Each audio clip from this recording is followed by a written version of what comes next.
If this goes on, don't panic. Bringing hope to the world through speculative fiction.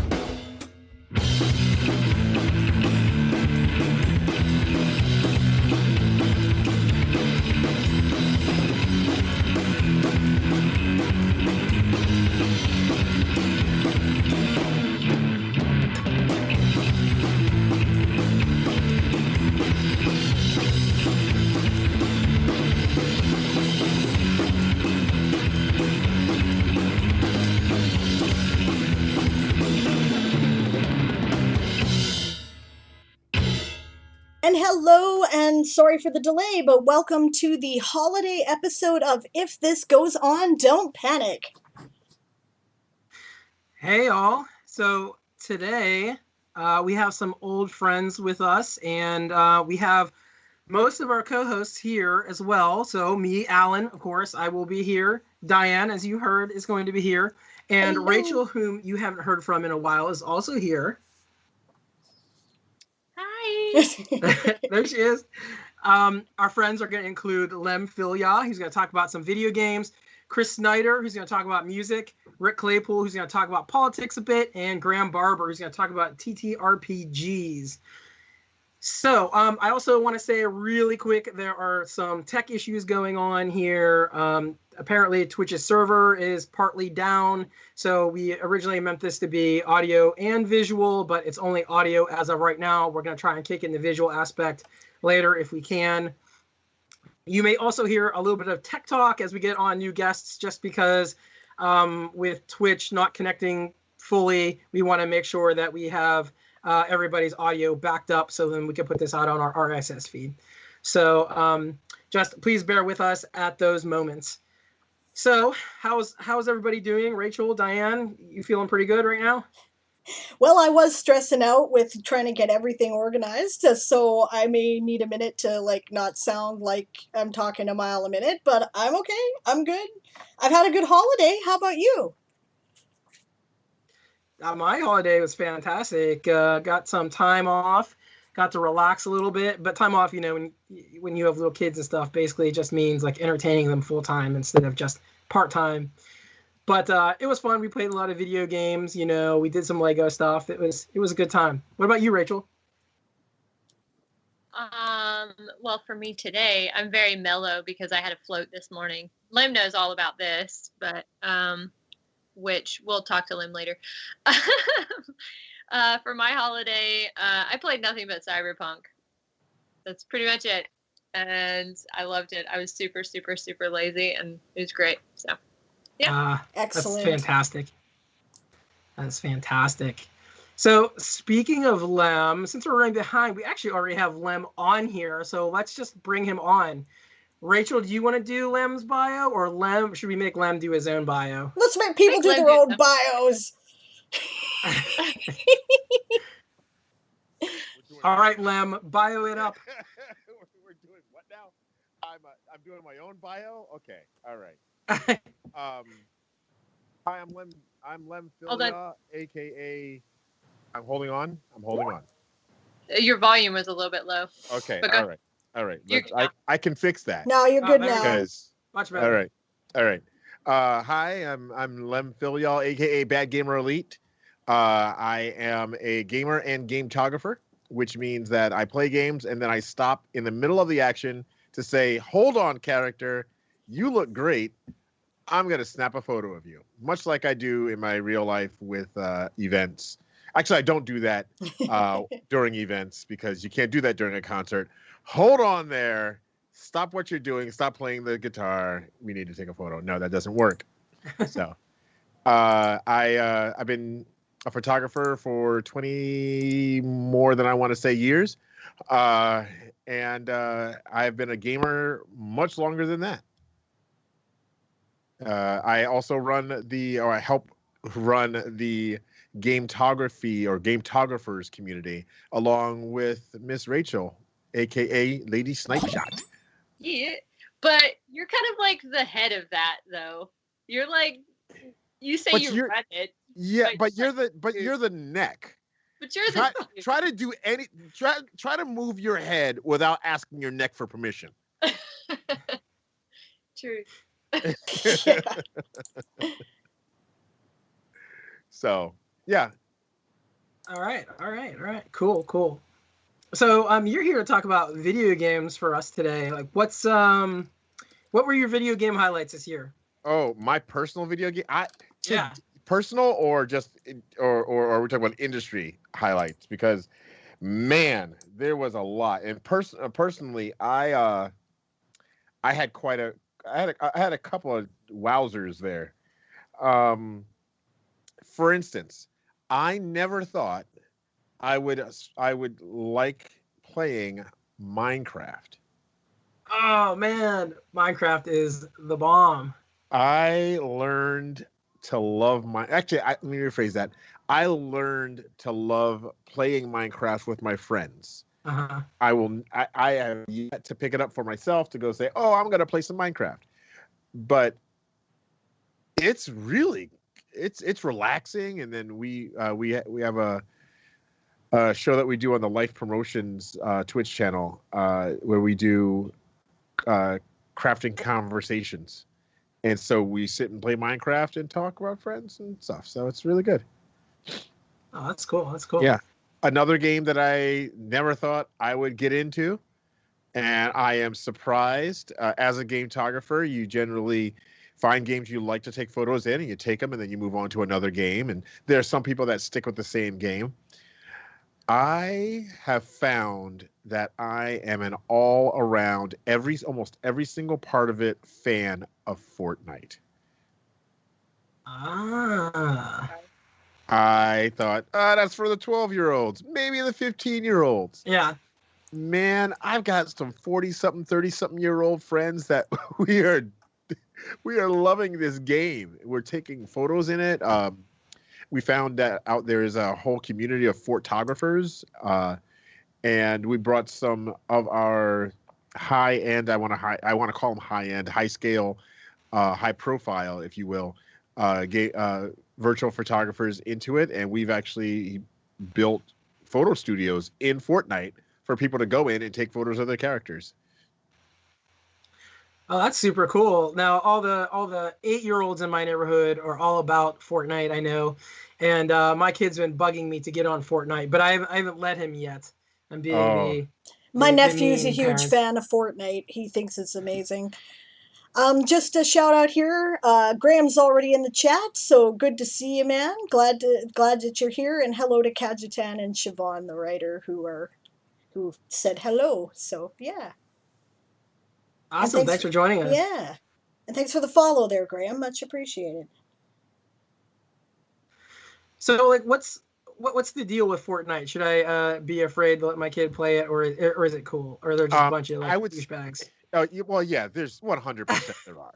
But you can say that about Call of Duty. You can say that about Overwatch. You can say that about Minecraft, honestly. Yeah. You can say that about everything.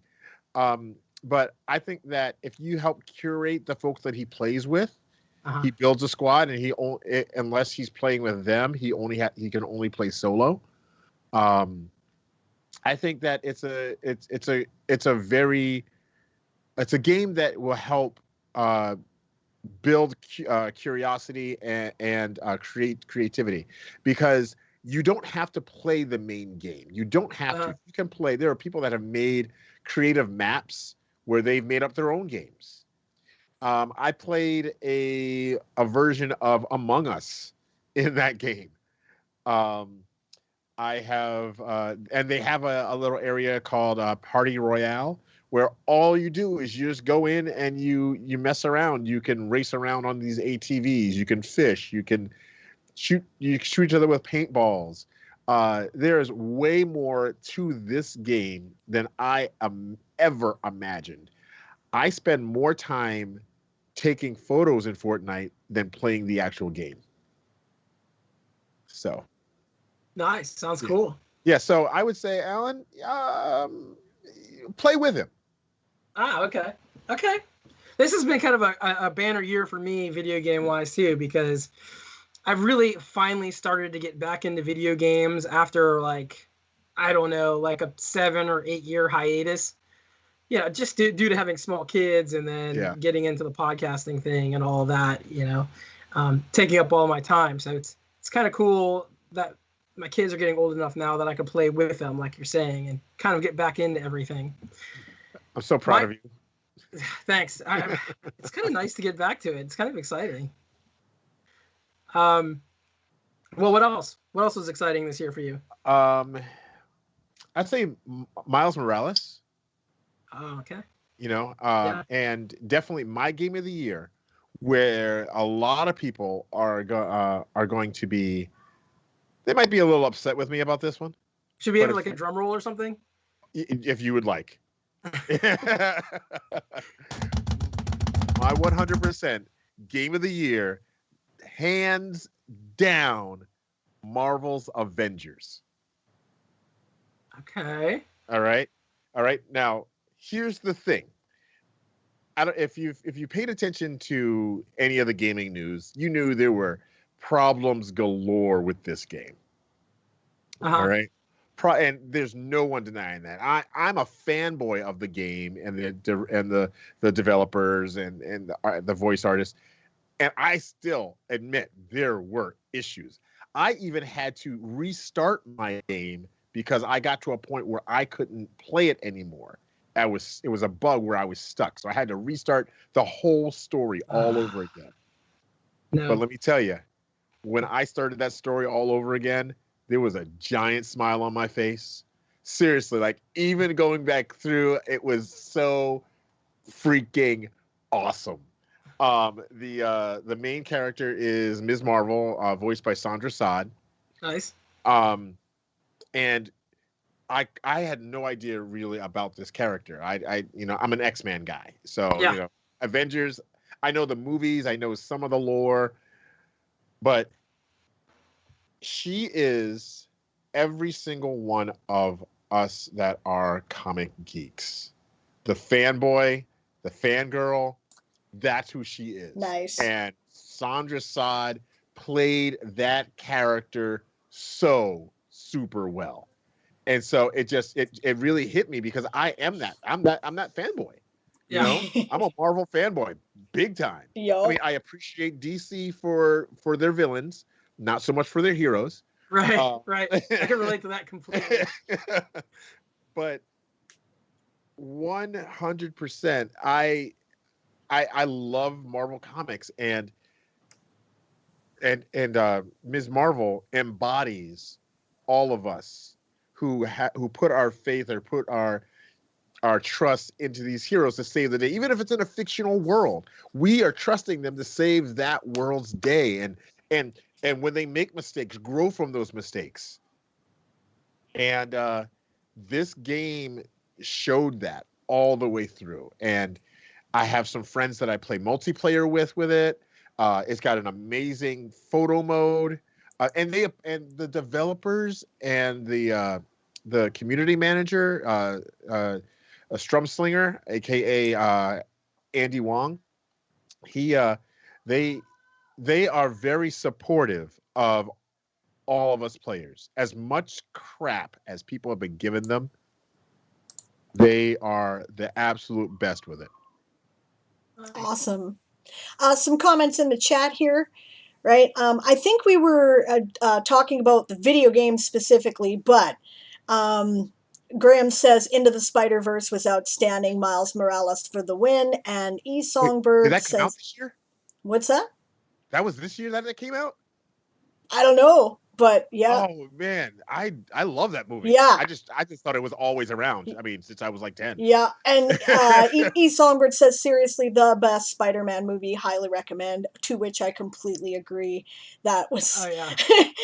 I don't know that. Yeah, everyone said it shouldn't work, and it was brilliant. And I thought it was last year that one came out, but 2018. 2018. Oh, okay. Yeah. Okay. Yeah. All right. Yeah. I was like, yeah, that was last year, man. I don't care. I watch it all the time anyway. 2018. Was the video game related to the movie? Not really. Miles Morales is a character that showed up in the Marvel Ultimates universe at first, I believe, and it's completely separate. Gotcha. Right. See, I've Yeah, seen the movie, which I love. I agree, of course, with that. Yeah. But I have not gotten to that video game, so I wasn't sure like if the story like continued to the the video game story continued the movie story or not. No. It's completely separate. It's even kind of a little bit separate story than what's in the comics, Cool. the Ultimate comics. So, I mean, and it all works. Let me just tell you, I'm barely into the story, and I'm into it. Like I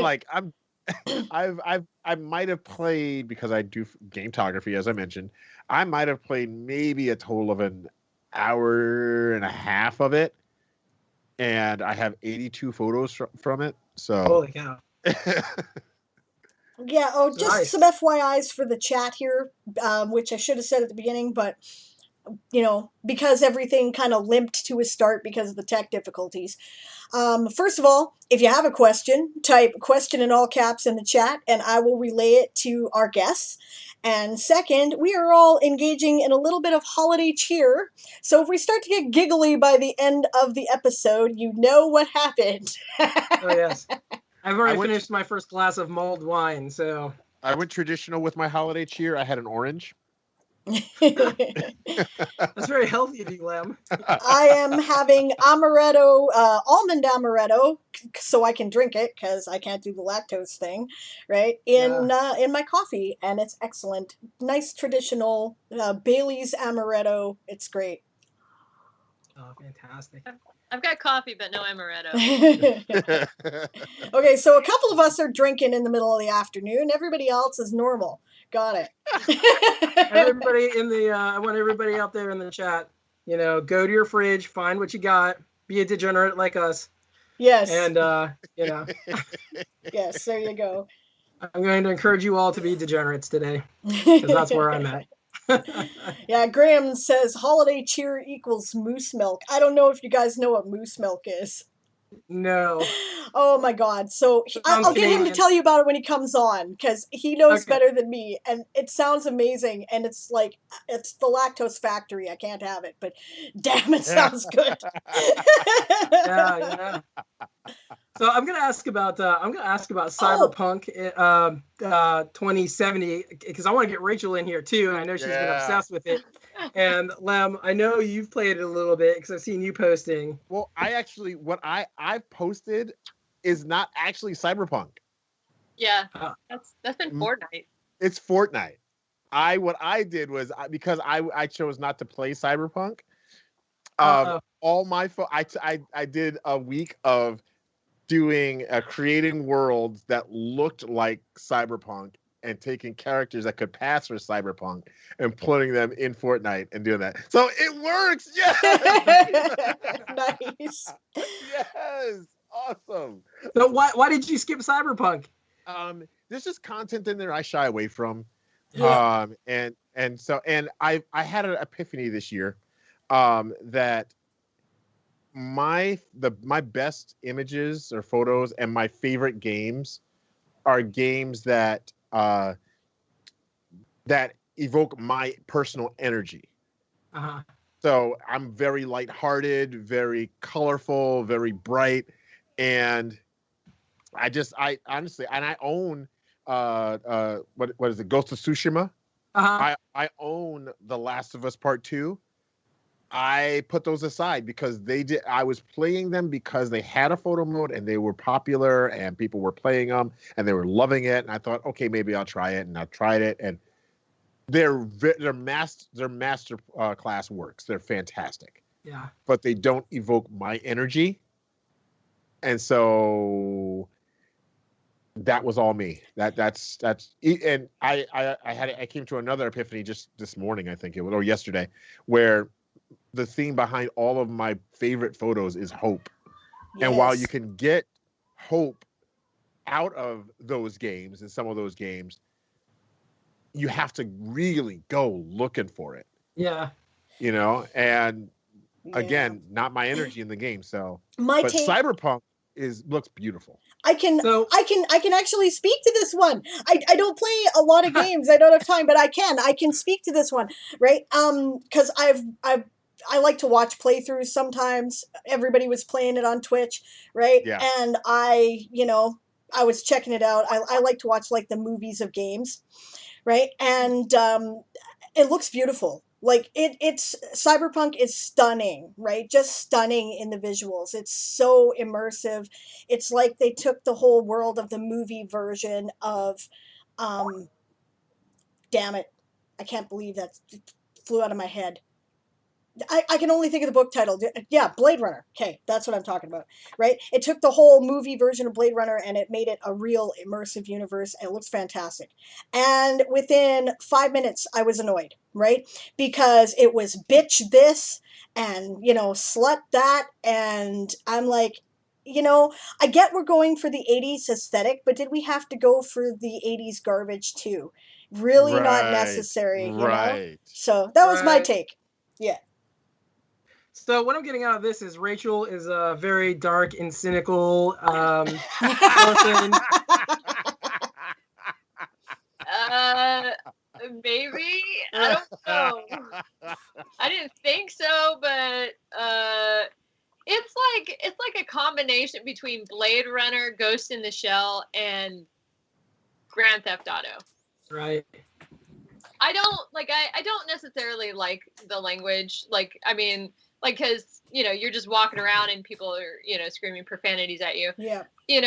That's I just ignore that part because I love the stories of these characters, that even the side missions have so much depth in the stories. It's like amazing to me how much detail that they've put into this game.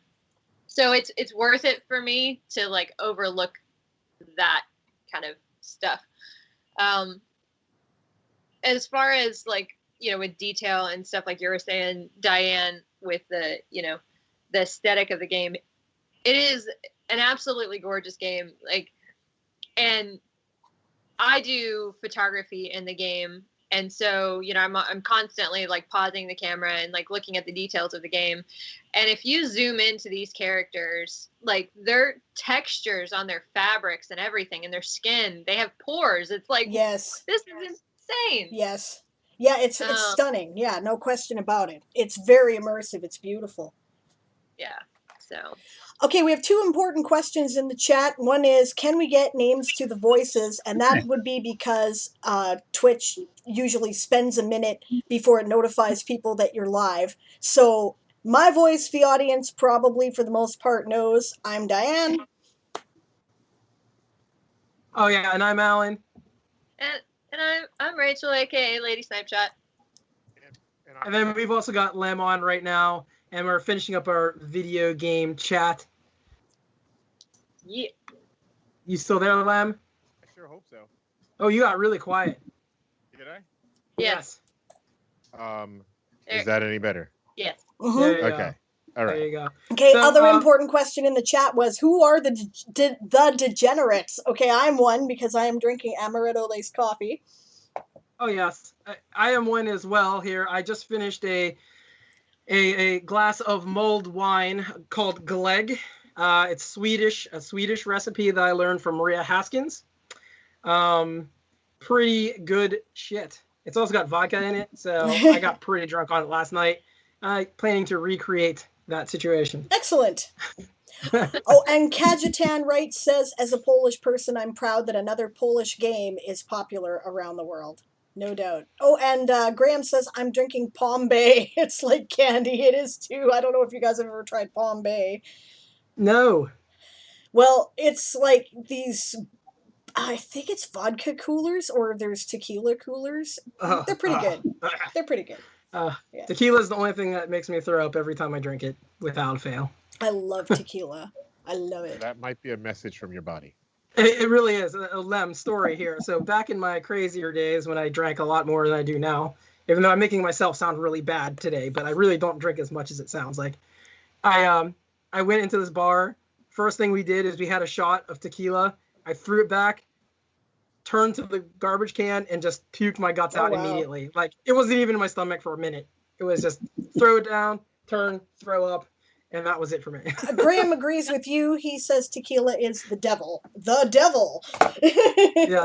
Yes, very much. All right, Lem. So I think we gotta move on to our next guest. Thanks so much for coming on. I want to tell you one thing before you leave, though. Your episode with us is the third most listened to episode of the year. Woo! I'll take bronze. Yeah. Awesome. Thank you. Thanks so much for coming on. We appreciate your time. Definitely. All right, have a great pleasure. day, guys. Happy New Year. Happy New Year to Lem. you too, Lem. Bye. Thanks for coming. Okay, so we got our next guest on here. His name is Chris Snyder. And as I mentioned before, we are having trouble with the video because of Twitch servers being messed up. Chris, I am going to put a link in the chat for you. Please just click on that link. Oh, that's the wrong link. Yep. Okay.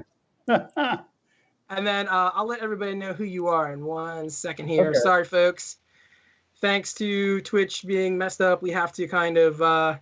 We're doing a backup recording. There's a link to it. There's an app called Zencaster. We're making sure our guests get it so that we can make sure everything is kept for posterity. So...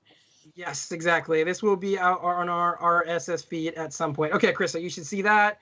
Just allow it to listen through your mic and then put in whatever name, as long as I know who you are, and then you're good to go. I'm a TurboTax. Oh, wait a second. Is it the... Did I do it right? Since you're playing. Let me take a look here I real quick. clicked the link in the... Oh, wait. You want Zencaster, not... I think I clicked the Twitch one. Never mind. You want me to click the Zencaster? Yeah. Yes. Cool. So while you're doing that, I'm going to read your bio. Already on. Nice. So Chris Snyder is a composer, writer, artist, teacher, and multi-instrumentalist. He has performed on numerous albums, including 7 solo records, in which he has performed every part and composed the music. He has performed in a wide variety of bands and groups, including orchestras, jazz, rockabilly, punk, and as Father Flamethrower calls itself, garage prog. He's currently a member of Father Flamethrower, the Hellions, and the Greenville Orchestra, along with like 3 or 4 other bands and musical organizations. He won the Best Musical Score for Pittsburgh 48-Hour Film Festival in 2013 and the Best Musical Score for the Cleveland 48-Hour Film Festival in 2014. And he also performed on and wrote with me the intro to our podcast. In addition, Chris is also a visual artist who works primarily in printmaking and collage, and paints and also draws. And he is here today to talk about his favorite records of the year. But Chris, before you start, you should tell everybody where they can find your visual art and your albums so that they could buy that if they're interested. Yes, and then you should type the links in the chat so that I can put it in the Twitch chat so people can check it out. I can definitely do that. Wow. I have gotten so much better at multitasking and doing this stuff over the past year, having to use all this stuff. Haven't we all? Yeah. I have to teach on it. It's crazy. And I look forward to never going back to the office again if I can help it. No doubt. I like working in my little office with my bookshelves and my art and my nerdery. And I also enjoy having like a mohawk and not having to conform to wearing ties and suits and all that nonsense either. Oh, go ahead. Sorry. Nope. Go ahead. I was just going to say, I wouldn't even leave the house with like sweatpants or shorts on. And I've taught in sweatpants numerous times. Yup. I I may or may not be in pajama bottoms right now. I'm just saying. I love how all the talk show hosts are now like in hoodies and plaid and stuff, and they're like, "Screw the suits, man. We have to be at home too. Screw the suits." Totally. I do love it. Yeah, I've been watching Colbert a lot and The Daily Show with Trevor Noah. Trevor Noah is the best though because he grew his hair all out. You know what I mean? And then he's got the hoodies just like you're saying. But we're kind of getting off track here. So, Chris, Tell us about the best music that you experienced this year. You've always been very exploratory in your musical taste, even more than me, and I'm more exploratory than most people. What have you found this year that was awesome?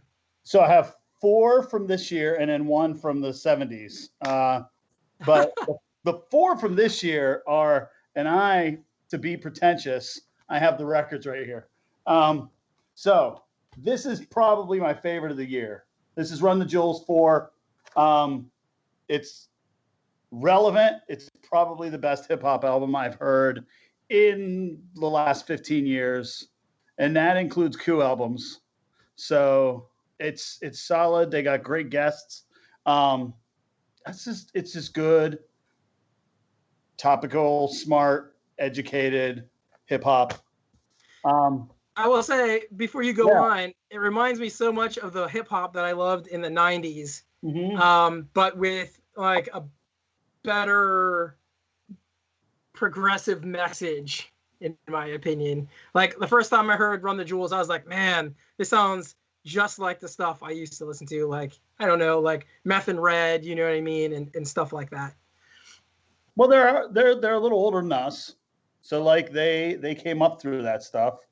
So and if you listen to Killer Mike's early stuff, it falls in that category. Yeah. They're much more mature than they were then, but yeah. And I gotta say, one of my favorite personal musicians, Josh Homme, is also on there, and I couldn't believe that. I saw it and was like, oh my God, that's so cool. And they're opening for Rage if the tour ever happens. So that's awesome. Which is a whole other subject. The lack of playing live has been a weird experience this year. But I'll get through these albums first before we go off track. Well, Okay. but you have played live this year because I came and saw you play live in a socially distanced manner. Yeah, in the street. We were literally in the street. That was fun. It's just the difference between having to play fully acoustic music versus plugging in a basement is just the headspace to get used to it is just weird.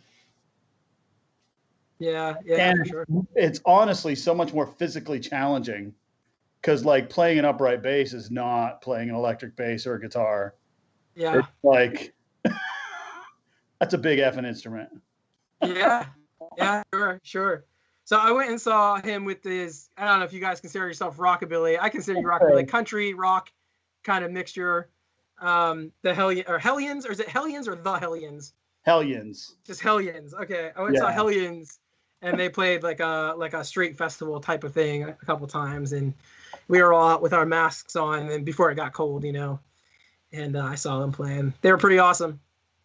It's scratching some itches. Yeah. But some, yeah. So what else you got on your list? So what else do I have? I also have I have Phoebe Bridgers, Punisher. If you don't know Phoebe Bridgers, you need to check her out. She did some stuff with Connor Oberst, and I know even bringing up the name Connor Oberst, you love him or hate him. I get it. But the album she did with him, she kept him in tune. He sang in tune, which was good for him. Wait, is that like a bar for professional musicians, like singing in tune, or? Yeah, sorta. I think there's that Dylan-esque-ness about him that he doesn't always like feel the need to be 100% in tune. Right. Being somebody who's not always 100% in tune myself, I do sympathize.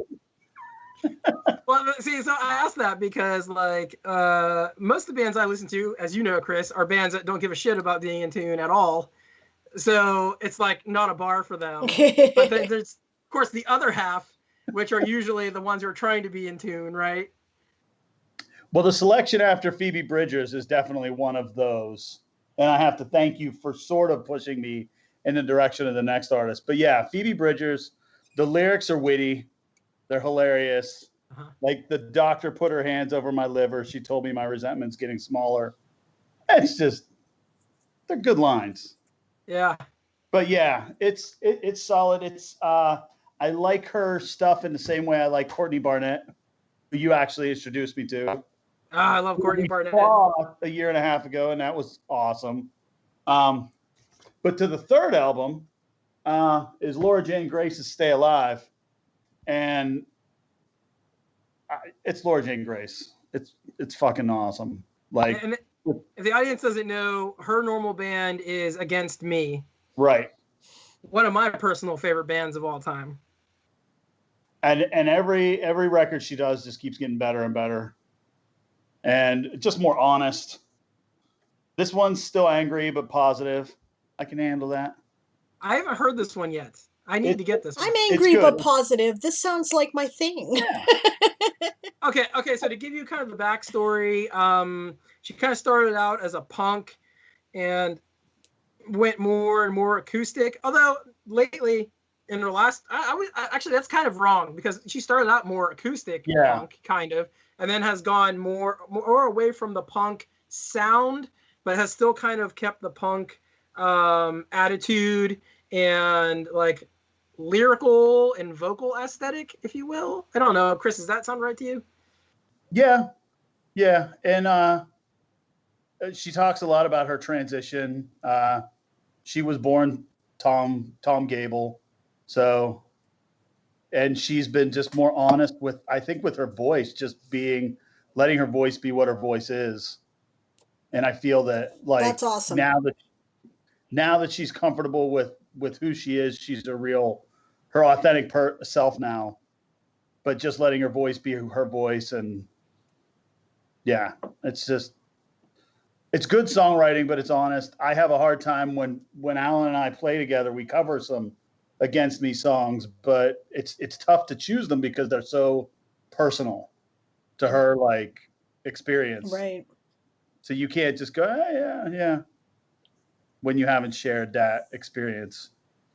Well, if you got links to share, make sure that Alan gets them, and at the very least, we can put them in the show notes when we've got this podcast uploaded, because I know that some of our audience would be keenly interested. So there's a couple of folks who I know are trans in the audience, and I know that they would be quite pleased to check out another trans artist, especially one who is comfortable with letting her voice be what it is, which I think is a good thing. You know, like, so soapbox, I'll try to make it brief. Here's my soapbox. People got no respect for altos. They got no respect for altos. People think that the height of feminine voice achievement is hitting a noise that'll make glass break. It's not. That's one thing. Altos have depth and tone and richness, and and they get no respect. Like, altos go on The Voice unless they're singing, like, the blues, right? They're not going to get picked. They never get picked. Right. This is stupid. I'm seriously, today I decided that's it. I'm going to start a group. I'm going to call it the Alto Divas, and we're going to have a movement, because this is bullshit, right? So my first instrument was viola, which literally reads alto clef. So yes. I feel you. 100%. Completely. Uh-oh. I hear you. I've got some stuff in the chat here. We have a hydrate check and a posture check from Siobhan. Thank you very much. Hail hydrate with my amaretto coffee, but I didn't get it because this stuff is not showing up on my Twitch studio display. I had to look over at my stream manager monitor on my other computer in order to see it, so I apologize for the delay on that. Right. You hear Rachel trying to speak. Is Rachel trying to speak? Have I been running her over? No. Oh, okay. No, not me. Okay. Right. We've also got Dazzlecat says, I was an alto in high school choir ages ago. Nice. Yes, and they always give us the line that just holds like a drone, don't they? Like, we don't have to do that, We can be beautiful on our own. We don't require that. So it is all good.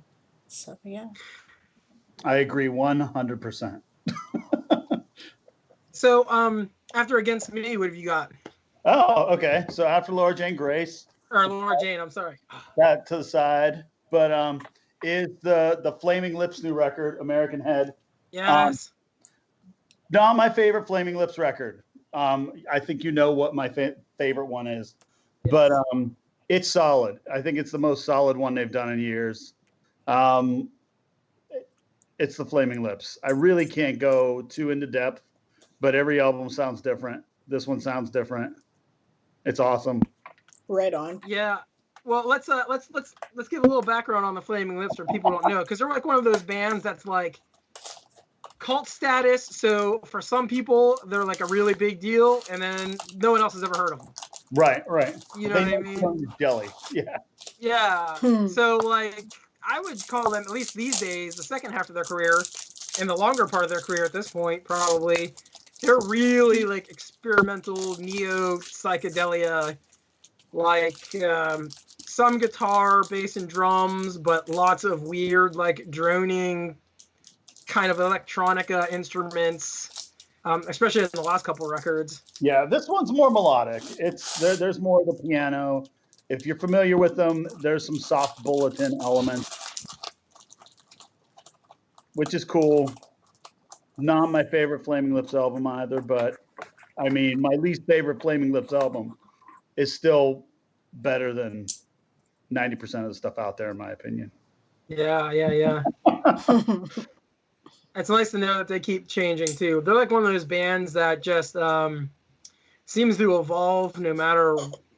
Like every album is just, and you can see the continuity between all the albums, but they always change just a little bit, you know? Yeah. And I don't know, they're experimental. So like, you don't always associate that with like trained musicians, but they've played both as like Beck's backup band and Miley Cyrus's backup band, which I'm not saying I'm a Miley Cyrus fan, but like that gives her like some serious street cred in my book. Yeah. Actually, I tried to listen to that record, and man, I listened to it one time. I'm not going to talk smack because she's like an evolving artist. I'll give her cred for like the stuff she's done, but it's not always my cup of tea. Yeah. Rachel's a big Miley Cyrus fan, I think. Right. Yeah. Loved Wrecking Ball. Yeah. Miley Cyrus is awesome. There is a woman who is showing you what altos can do. Good point. Mm-hmm. Way to bring it back. I do like her version of Jolene a whole lot. Oh God, yes. Musically, like her voice, I don't think she gets enough credit for like the kind of poppy songs that she does sing and stuff.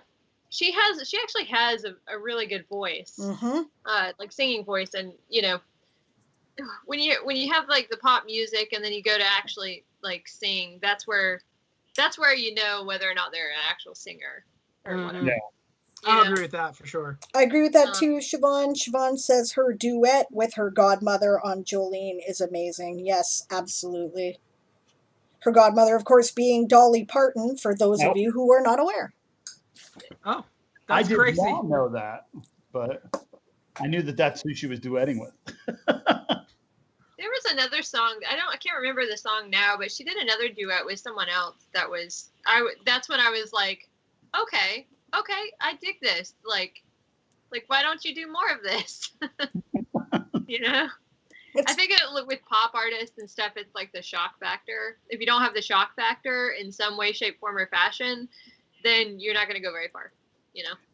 Well, and she had to escape that Disney image. Like, Yep. Anne Hathaway did it in acting, and like you do it by just going all out with the shock. My partner points that out, that all these singers who started as Disney kids, you know, especially if they're women, right, do the whole full-on sex image right away when they are adults. And the reason why is because otherwise they will be forever typecast as these little Disney kids. And then when they become too old for that, which is inevitable, right, they'll just fade out of the public eye and their career won't last. And it's true. It really is true. It is. Yeah. It's sad that they have to go through that transition, but like Like at least with the Miley Cyrus and Anne Hathaway with acting, like they owned it. They're like, this is what I'm doing. F you. Yep, Right. exactly. And Hathaway's Wrecking Ball lip sync battle. Did you see Oh, that? I have, Yes. yes. Oh my god. So good. Oh, that was great. That was Yeah, that Alan, was if something. you have it, you should Google that when this is all done. Yes. Okay, I will.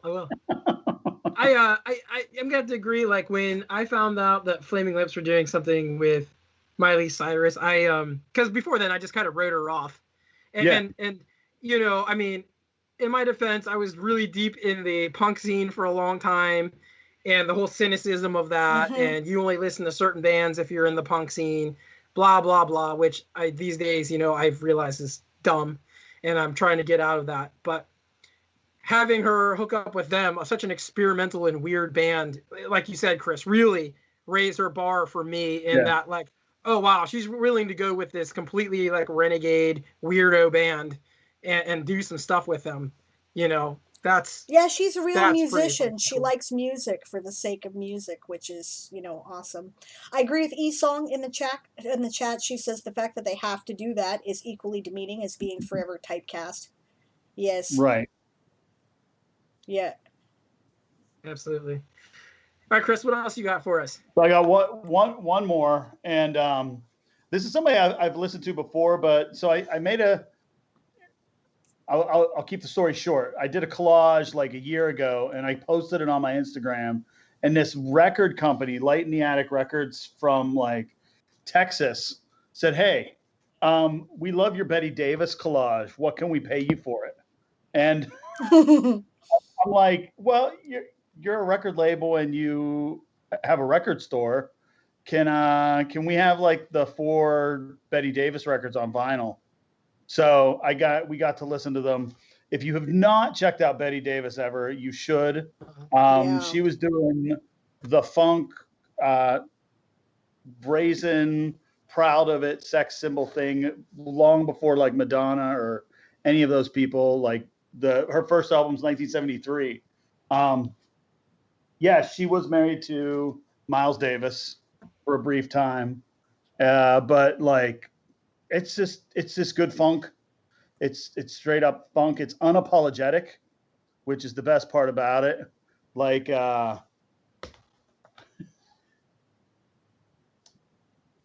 if I'm lucky, I might get picked up. Like it's just right there in your face. She's just great. If you haven't checked her out, you need to check her out. I wish I could be more specific about it, but there's just like a badass vibe about her that is just so impressive. And I found out, so she dropped off the map in the mid 70s and has lived in Homestead in Pittsburgh since then. And Really? I found out, oddly enough, that like we literally drive past her apartment every time we go to freaking Costco. So Oh, really? yeah. Graham says, is apologetic funk even a thing? You guys are like, unapologetic Yeah, funk. fair enough. Yeah. Probably not. I don't think I so. don't know. But I mean, I'm sorry, we're George going to be funky. No. Canadian funk. No. what her career tanked because people thought that she was too sexual, and that was a frustration and kind of why she like left the public eye. So like the stuff that George Clinton was getting away with, she couldn't get away with because she was a woman. Mm-hmm. Right. But she still did it, and like it took till like the last 5 or 6 years for people to really pick up on like what she was doing in the early 70s. Right on. Yeah, and she was right in that scene. Like she was a fashion designer first, so like that's when Miles Davis went from like the suit into like the more hippie stuff. That was like all her influence. Huh. The rumor is that Bitches Brew, the Miles Davis album, was originally called Witches Brew, but she didn't think it was badass enough, so she talked him into calling it Bitches Brew. That's unsubstantiated, but that's like a rumor from multiple sources. She dated Clapton I guess that was the low point of her life. But she If may have anybody been hasn't been following Clapton, he's become an anti-vaxxer and does not Oh believe. my God, him and Van Morrison, both of them. Oh dear. What the hell? Come on. Yeah, So- dumb. Yeah, Clapton was always. I'll be opinionated for a second. A fucking Yeah, asshole. But well, it was so Betty Davis would have been when he was accused of being a racist. He said, "Well, I dated a black woman." So Betty Davis would have been that person he dated, but she refused to collaborate with him. Huh. Which is, that's how lame he is. Yeah.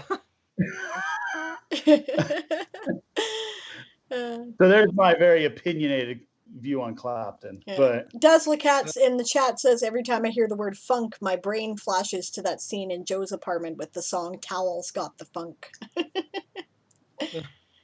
I don't know the movie, I'm afraid. I've heard of the scene, though, I think. So, yeah.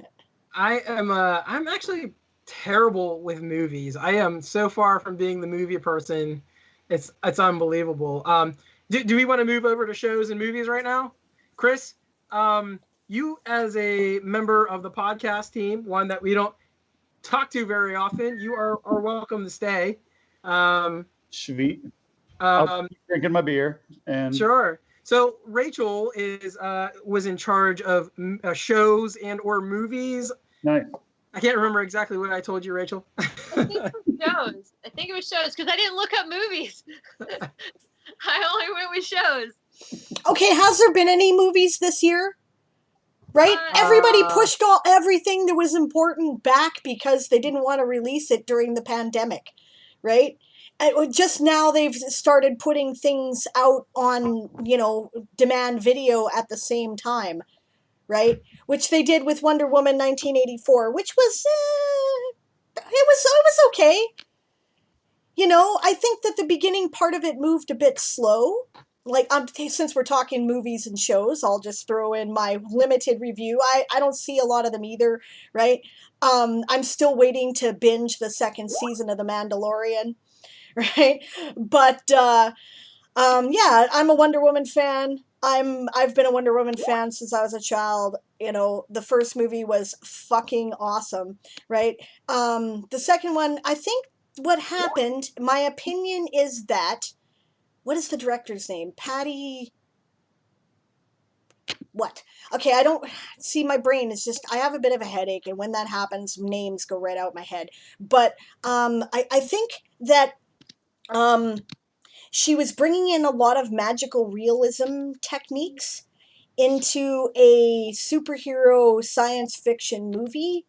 And therefore, I spent the first 45 minutes going, why the fuck is Steve here? Where did he come from? What's going on? I don't understand. And it moved really slowly because it was detailing the importance of that relationship. Right? And then, yeah, right? But after that, the movie got really good. I'm not going to tell people how it turned out because I have people making comments about spoilers in the chat, so I'm not going to finish that. But if you let that go at the beginning, it's actually a really awesome movie. So there you go. Nice. All right, floor is yours there, Rachel. Yeah, what's your top few shows? Come on, let's hear it. Well, so it was really hard because like Diane was saying, there's not a lot that really came out. Like not too much. There was a few things. And so I did list The Mandalorian as one of the things that season 2 came out this year. Yes. So it qualifies for a 2020 kind of talk about. Because I didn't have Disney Plus, like when it came out, I didn't really watch The Mandalorian right away. And so I didn't actually watch Mandalorian at all until probably August or September, something like that. Around when season 2 came out. But I loved it. It was super cute. It was like, obviously Baby Yoda. People are obsessed with Baby Yoda. I'm not a super duper Star Wars fan. So like, I do like that this one kind of stands alone, Yeah. away from that story a little bit. Well, actually, you don't know how it connects because you don't know Yes. Star Wars that well. Okay, I'm a super duper Star Wars fan like Alan. Yeah, it really does connect. But you're right. They did present it in such a way that you didn't have to follow the Star Wars universe in order to understand it. There's lots of stuff in there. But I thought it was a fucking kick-ass series. I absolutely love it. I love the way it combined Western and samurai films with science fiction. Yeah. And I'm a fan of all of the above, so I thought it was just genius. Yeah, I definitely really enjoyed it, and Justin did too. My now husband. Yay! You got married this year. People may not know this. Oh, yeah. What? But people may not know that you got married this year. Yeah, so yeah, I did. That was, man, this year there's been so many things that have happened. But we watched it together. That was it was one of those binge watching shows. I do love coming into a show later on because that means there's more to binge watch, because once you run out, it's like, yup. dang. Another one that came out, it actually came out a couple of years ago, but it premiered on Netflix in June, so it counts. Is Cobra Kai. Sure. I love Cobra Kai so much. Yes. It was, when you bring back like an old movie, or like start adding things to what's the word where you bring it back? My brain is not with me today. Anyway, when you bring it back, they tend to, things in the past have not been so successful, but Cobra Kai I thought was really fun. It was like a whole new take on that whole story of the Karate Kid, and made you like kind of see the other side of what the character was going through. And totally, if you were 80s 90s kid, that was definitely something that you could relate to really easily. I love the part where Hawk comes back to the dojo and he's got this giant blue mohawk, and it's just fabulous. I get behind the mohawk. Oh man, Yep. Like that moment was so good, so good. He goes, what's his name? He like the sensei. God, I'm blanking on all these names. But anyway, he makes fun of him, and he tells him, he tells him he's not worth anything, and then he leaves, and you think that the kid is gone for good from the dojo, but he comes back and he owns it, and he is just a really awesome moment. Another one that came Rachel. out. Oh, Yes. can Can I jump in real quick? Yeah. Yeah. I just want to say our next guest, Rick Claypool, has arrived. Woo. We'll get to his segment in a second. I've already explained to him that we're kind of like all over the place due to tech issues, but I just didn't want him to sit there silently while we chatted. So Yeah, so if he's got yeah. anything to say, he can like get in on it for sure. Good to see you, man. So let me intro Rick real quick, and then you can continue, and then we'll go into Rick stuff. Sure. Absolutely. And again, just for everybody out there, we are kind of running behind because we had some tech issues earlier with Twitch's servers going down. And this originally was going to be visual and audio, but it is now only audio due to that. And we are running a little bit behind also because of that, although I think we're making up time fairly well here. Rick is the author of The Mold Farmer, published by Six Gallery Press, and Leash Girl Lives, Spaceboy Books in 2017. His short fiction appears in several online publications and has been anthologized in Not My President, the Anthology of Dissent, and The Future Will Be Written by Robots. By day, he researches corporate crime. He grew up in factory towns near Pittsburgh and currently lives outside of Providence, Rhode Island. He spends as much time as possible in the woods looking under logs for bugs and fungi. Mostly slime molds, though, from what I've seen lately. Him and Egon. That's late. Or Egon, yeah. Yeah. Yeah. Welcome, Rick. Thanks, Alan. Am I coming through all right? Sound great? Yeah, you sound great. Great. Yeah, I really enjoyed our last conversation. We ended up talking about more about politics than anything else, but I remember it was great. So that was really cool. Yeah, a couple comments in the chat here. Suggestions for the word that Rachel's looking for included reboot, re-release, and revive. Reboot. Reboot. That is the word I was looking for. Except it wasn't a reboot, because the thing about a reboot is they start over and they tell the Right. fucking story again, which just makes me insane, right? If it was good enough that you want to reboot it, enough people understand the story and got the point and liked it that you can carry on from there. You don't need to start over. Hollywood, Yeah. get it through your Very true. fucking head. Okay, anyway, sorry. Just waste of money, waste of time. There's nothing to watch because I don't want to see the Spider-Man done for the third time with the, Peter Parker origin story. I don't care, right? I know the origin story. God. Get on with it, right? You just picked the word. I mean, the worst and best possible example of that, honestly, because do we really need to know Peter Parker? I mean, I think everybody knew his origin anyway, Right. before any of them came out. Right. Yeah. So We need I don't none know, of this. Maybe I'm just a giant nerd. No, but- no, I agree with you. Why? Do not waste my time. Okay. So yeah, right.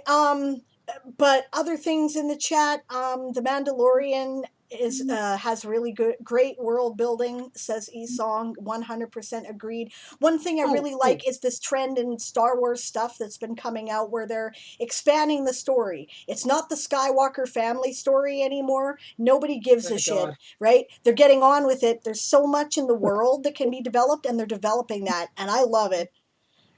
Mhm. There's something I want to say here too, because I didn't get to talk about it. I was getting Rick on board while Rachel was talking about it, but I just love and I will agree. There's a lot of haters that say, hey, the story is not the best in the universe, and I agree. I mean, the story is kind of like, it's all right, it's great, but it's not like mind blowing or anything like that. However, I just love the fun factor of it. It's just so fun. Like, it's the best part about it, and I think Yep. that's really the essence of Star Wars, in my opinion, because the 70s Star Wars weren't like mind-blowing either, really. I've heard so many people who were alive when they came out and went and saw them in the theaters that were like, oh man, this thing's gonna sink, it's never gonna last, because it was a terrible movie back then, you know what I mean?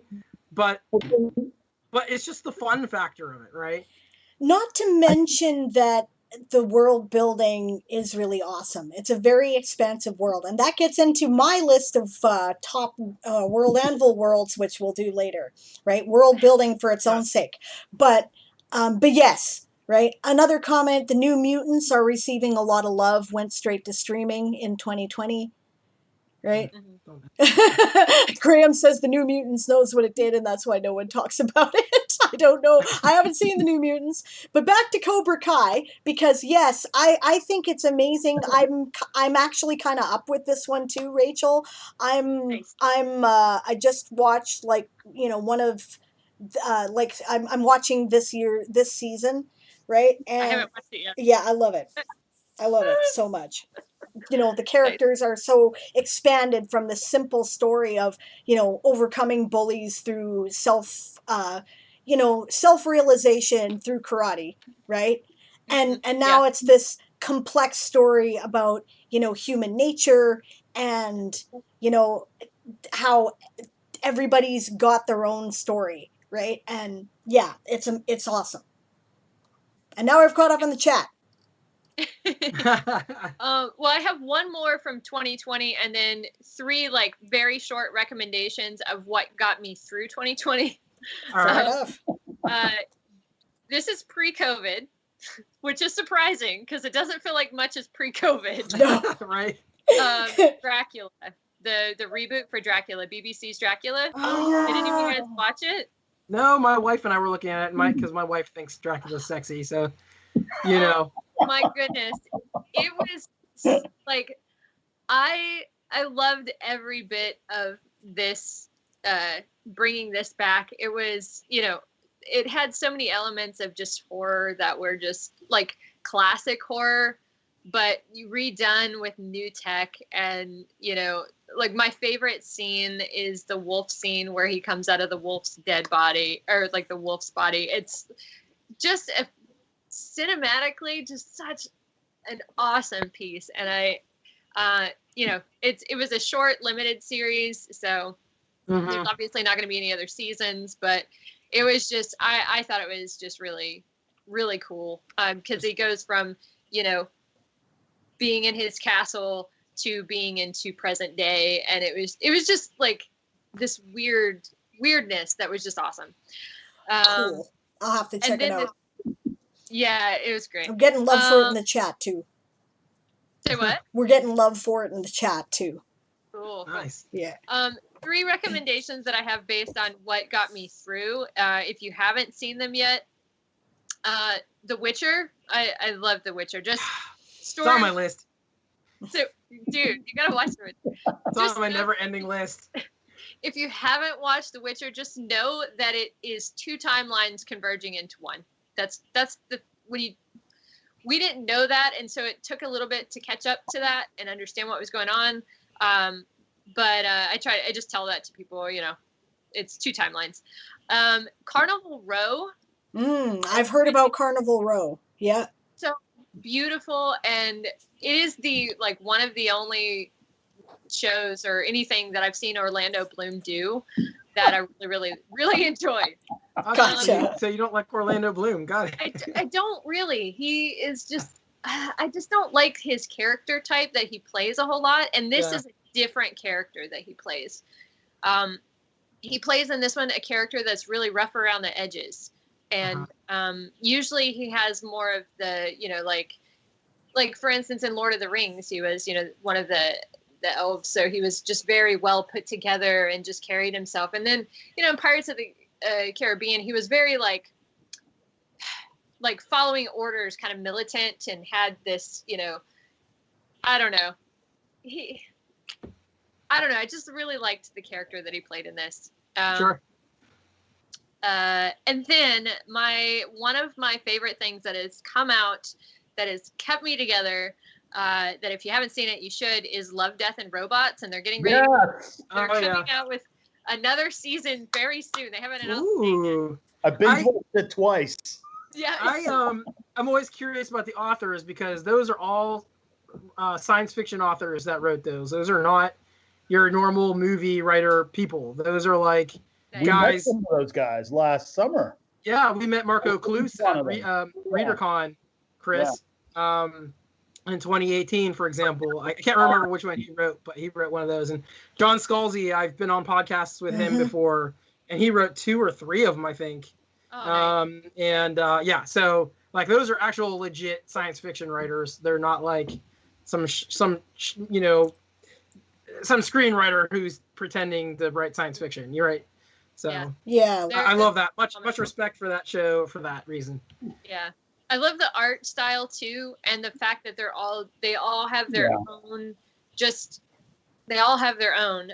One of my favorites is the one where you have the beast, the beast fight. That one was just super cool. And then you have the werewolf story. I really like that one. Maybe because military, but having that was really good.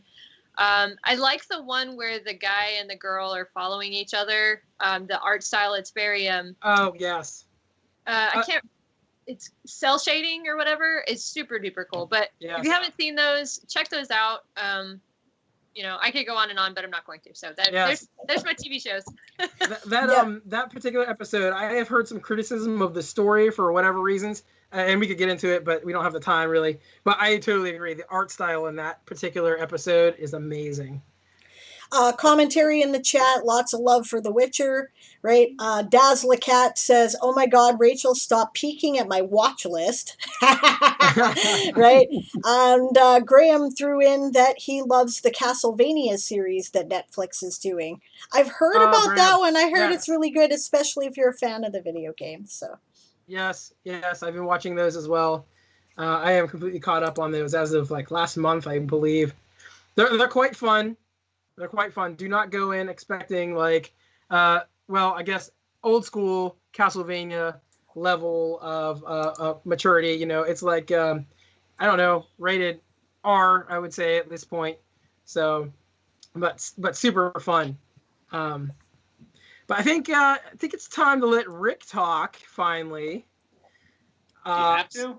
Do we have to? Well, if you don't want to. I was enjoying listening. You guys, I'm adding to my Netflix queue.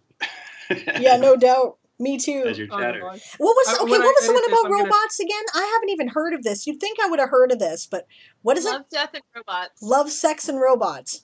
No, Love, Death, and Robots. Love, Death, and Robots. Okay, I'm totally going to check that out, especially knowing that, actual science fiction writers are writing it. It's a big pet peeve of mine when some Hollywood writer thinks that they understand science fiction well enough to do science fiction. And what usually happens is they make visually beautiful movies with terrible stories or stupid Yes. plot lines, and I'm tired Yes. of it. I need better stuff. Yeah, holy cow, Yes, Sable, Joel. you need to watch it, says E-Song. Okay, she knows my stuff, so yeah, I'm definitely going to check it out.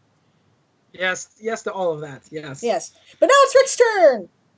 Okay, so Rick, author Yeah. of The Mold Farmer, everyone go and check that out. Also, I did a review of the girl with leech arms a while back.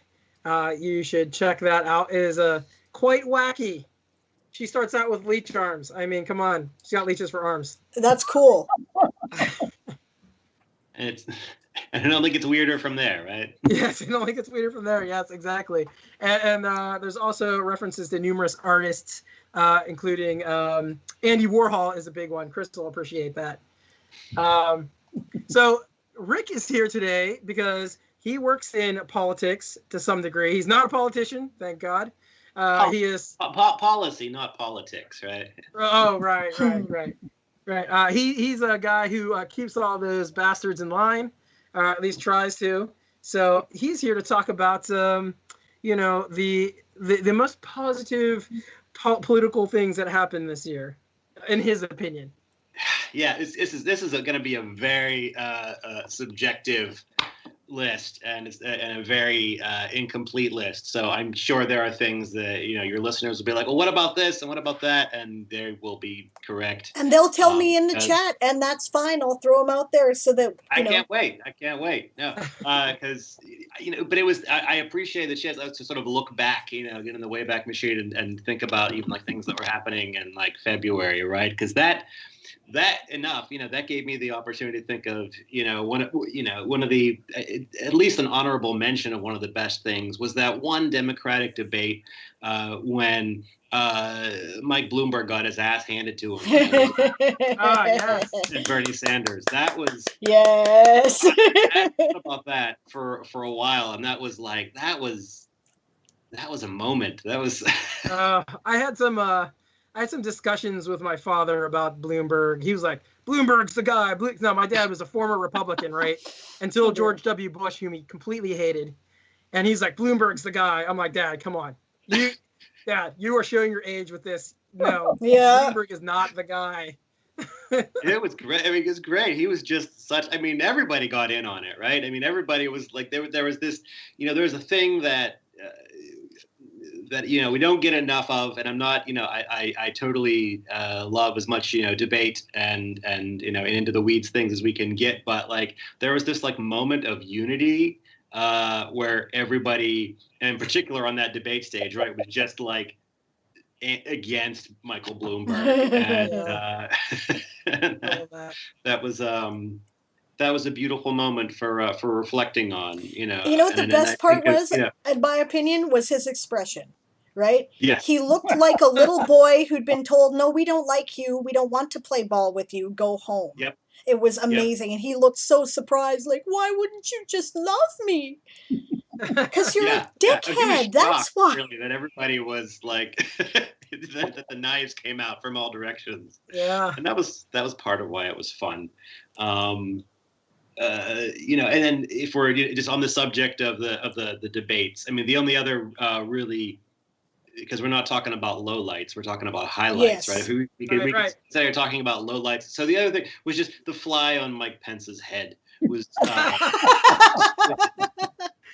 so funny. Yeah. Rick, I was expecting some like deep intellectual stuff here. Sorry. You can't get deep in intellectual. That's not what I came here for. Yeah.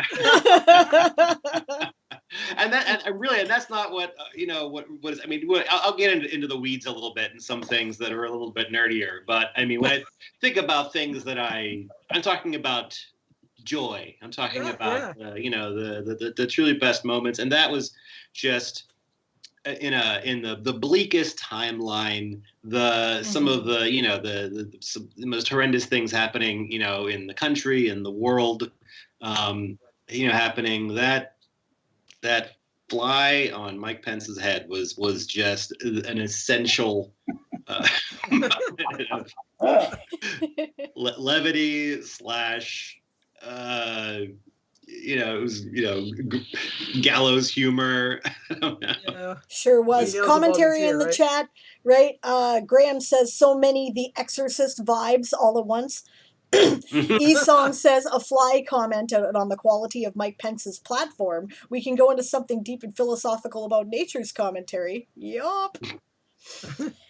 That's true. I mean, you can say, I mean, I spent so much of my free time looking for bugs, right? And then there, I'm watching the debate, and there, I was gifted, if only more candidates had insects on their heads. What if they had insect heads? I think they're all more alive than into that too, right? Or like a bug for a head, right? Do some like Perdido Street Station kind of people. I would approve of that. But even just a bug, like everybody has to have a bug on their head, just for the sake of fairness, right? That would have been a nice consequence too. That's not what happened, right? Somebody has gets a pill bug. Somebody gets a. You know what would have been great? Needle. This is kind of like some alternative universe stuff. You know, it would have been great if all the Republicans started gluing like flies to their head in unity with Pence. That would have been awesome. I love that. That's great. Yeah, for sure. So I mean, without a doubt, for me the best, if you want to say the best political moment or whatever, it was just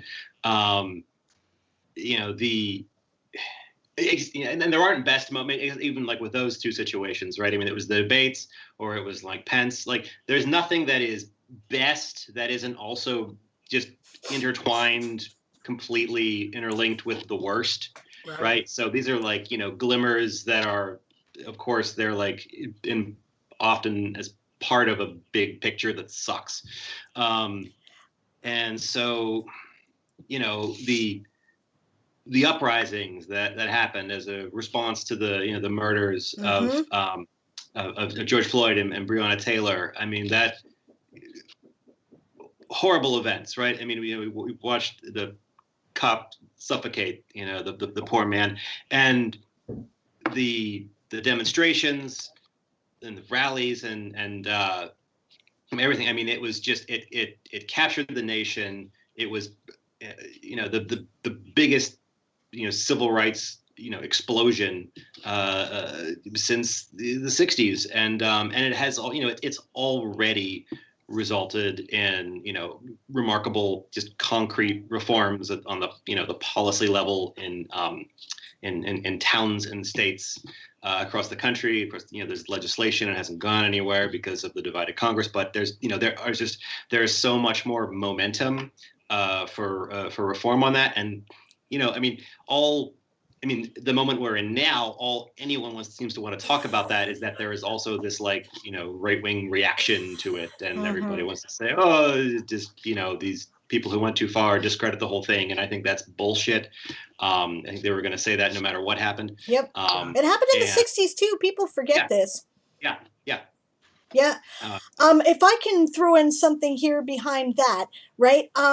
Okay, so up here in Canada, I live in a relatively small town in Canada, right? So there's no place I can go march, right? Especially not during a pandemic. I'm not going to drive 5 hours and go to Vancouver and march. But so what I decided to do was bear witness, right? And I figured that I was going to pay attention to what people were saying about it on Twitter, and I was going to share, these many examples of police being aggressively violent towards peaceful protesters and journalists who are trying to cover the events. And there were hundreds of them. I spent weeks tweeting it constantly. As a result, the public consciousness has now been raised. And I think that only the hardcore authoritarian types at this point are denying that the police have way over exceeded their original intent and authority, and it was happening in Canada too, to some degree, right? During this whole time, there was a person who was suffering from a mental health issue, right, who ended up getting killed when cops were sent to deal with the situation. You know, why are we sending cops to deal with mental health issues, right? Defund the police. Very simple. Yeah, and I do think that a lot of that negativity does bring this positive side of awareness, and because you can't have change without that awareness, right? Yep. Yeah. Well, I mean, the injustice, I mean, it has to reach a tipping point, you know, eventually. And it's, I mean, it has been, you know, it's been going so far, right? I mean, all these things have been happening. And I think that just, you know, part of it is that, everybody has, has cameras in their pockets now, right? And so a thing that would have just been like the police's word against these others, oh, he was resisting or something, is suddenly now, no, oh, wait, no. There are people who are just being murdered, and there's no accountability, and that, you can't, you look at it, there's no way around it, right? And this cannot happen. This cannot be allowed to happen. And I mean, yes, those hardcore authoritarians are out there, but fuck them. They're not. The job is not to convince those people. It's to organize and overcome them. So. If I can throw in something here too, this comment came in just as we were changing subjects, right? And it made me laugh if you heard me giggle before. Author Goddess says, nature to Democrats. Here's a blue bird of happiness. Nature to GOP. Here's a fly, you pile of shit. Yeah. Nice. Hi, Author Goddess. Yeah. And Kajetan Wrights points out, he says, are you talking about the US or Poland? Sounds very similar to what was here in recent months. I've been hearing all kinds of shit coming out of Poland, right? And it goes to demonstrate that these concerns are global. They are not, uniquely American concerns, right? It happens here in Canada. It happens in Poland. We've seen it in the UK. We've seen it, we've seen it in France. It's everywhere, right? Absolutely. Yeah. And now, so then one of the other things I wanted to bring up, speaking of things that are uniquely fucked up about the U.S., is the, or maybe not, I'm overstating that, but the pandemic response and a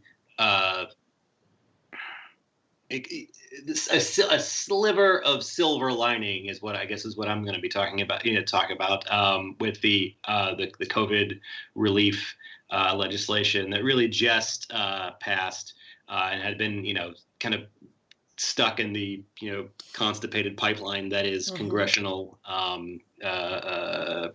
process over the past many months. And most recently, the sort of more headline grabbing, source of frustration is where, okay, will we get $2,000 instead of $600, or what is it going to be?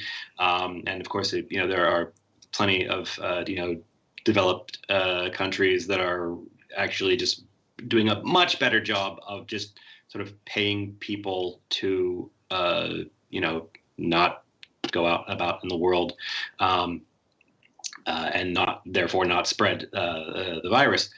So the silver lining of that didn't really get much attention was that there was what Mitch McConnell. This is a defeat for Mitch McConnell, right? So that is is something to celebrate in my mind. His line in the sand was that, okay, we're gonna pass a bill that provides relief and funds for Americans, but we're gonna make it so that you can't sue corporations if they let people get killed, right? Or if they get sick, or if they're harmed because of this. And we're gonna, and they had this provision that was going to be retroactive and into and in some ways into the future. And there's going to just be you have situations like there were the Tyson chicken managers who were placing bets on how many their employees were going to die. Jesus. They were, it was disgusting, the kinds of things. And that is what's, triggering, lawsuits, obviously, were these obvious cases of corporate recklessness, but McConnell and the U.S. Chamber of Commerce and the sort of, corporate echo chamber, kind of created this boogeyman of like, well, there is this sort of tsunami of lawsuits that is going to come and prevent the economy from fully reopening. Now, most the longer that has actually never materialized. Most of the lawsuits that have come as a result of this have just been businesses actually suing their own insurance companies for not covering problems that came up out of the pandemic. So it's not a reason to excuse the wholesale recklessness of many companies like that are really looking for an excuse to not have to worry about protecting workers and customers. And so we're talking about the positive here. That got defeated. So, fuck you, Mitch McConnell. We won on that one. There were obviously the latest round of stimulus was not perfect. It would have been much better if it had included the 2,000 rather than the 600. But we can definitely celebrate the fact that corporations aren't going to be allowed to pretty recklessly kill people. So that's definitely great. And anytime you can say "fuck you, Mitch McConnell," is a win. Yeah, that's right. Yeah. If I can throw something in here too, right? Comparatives, right? I'm Canadian. I'm curious. In general, Canada has been much better at dealing with this problem, but there are examples of where we haven't been. Right. And what's the places where the pandemic is worst per capita in our country are Alberta and Ontario. Both of these provinces are currently Justin Trudeau, right, and the Liberal Party, they're sort of like the more progressive side of the Democrats is how I would generally describe their politics, but they're not the Bernie Sanders Justice Democrats types, sure, right? Those guys would be the New Democratic Party, the NDP, right?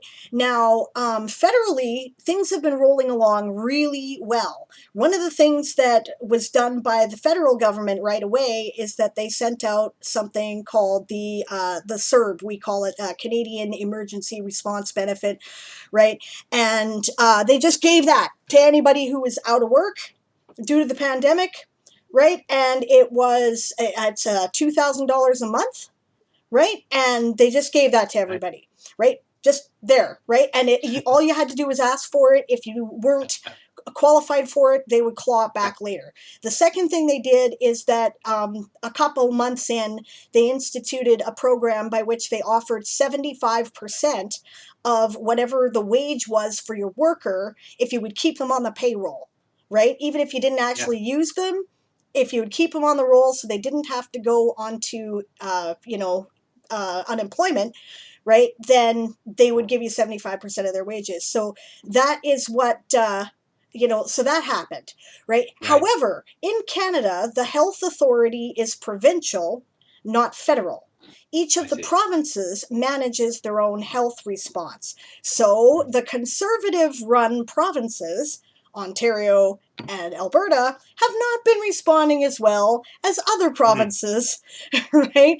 And you see the results in that there is a higher per capita rate of infection in the general population, right? Because they're unwilling to incorporate the same kind of limits and restrictions, right? Yeah. And and that's another thing, right? To any Canadian listeners, if you're like, well, how come we don't have the vaccine yet? Hey, the vaccines have been delivered, man. All the provinces have it, right? It's just a matter of the provincial government.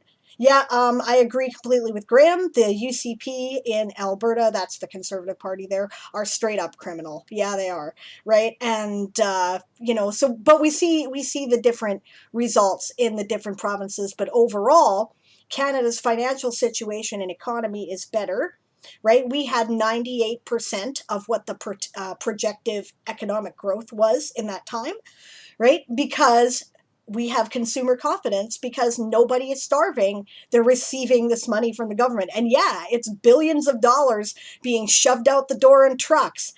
And, there's a conservative talking point about, oh, well, your kids are going to have to pay for this. Dude, I will pay an extra, whatever it is, couple $100 in taxes for the rest of my life and be grateful for it, because I've seen the comparative difference and I'll take it, right? I will take it. Yep. Well, it's an emergency too, right? That's right. It is an emergency, and you have the capacity to actually take care of people, and to not only just to taking care of people, but actually effectively containing the virus, right? And you see what the failed version of what the U.S. has done, and I mean. The news forever has been it's going to get worse before it gets better, and now it's there is thankfully some signs where things might begin to get better, but it's hard to be optimistic. Well, one thing I can say is that your president-elect seems to be taking it much more seriously, so I think things are going to get better. Yes. Thank God. Is that you, Rachel? Were you saying something? I said so true. Oh, you're quiet. You got quiet. Yeah. I'm quiet. You are quiet all of a sudden. Yeah. Well, you've been quiet the whole time, but I mean your volume is quiet. Incidentally, Siobhan the writer, one of her favorite political moments, during the course, a moment of, it's kind of bitter light in the tunnel, but hey, we do hope punk here, so this works, right? She said the moment where Biden looked at Trump in the debate and said, "Will you shut up, man?" That was a good one. That was another good debate moment. That was a good debate. God, somebody has needed to say that to that man since he was 5. Yes. Good night, Kajitan. Thanks for joining us. Says that. For this. Yes, please. Exactly. All right.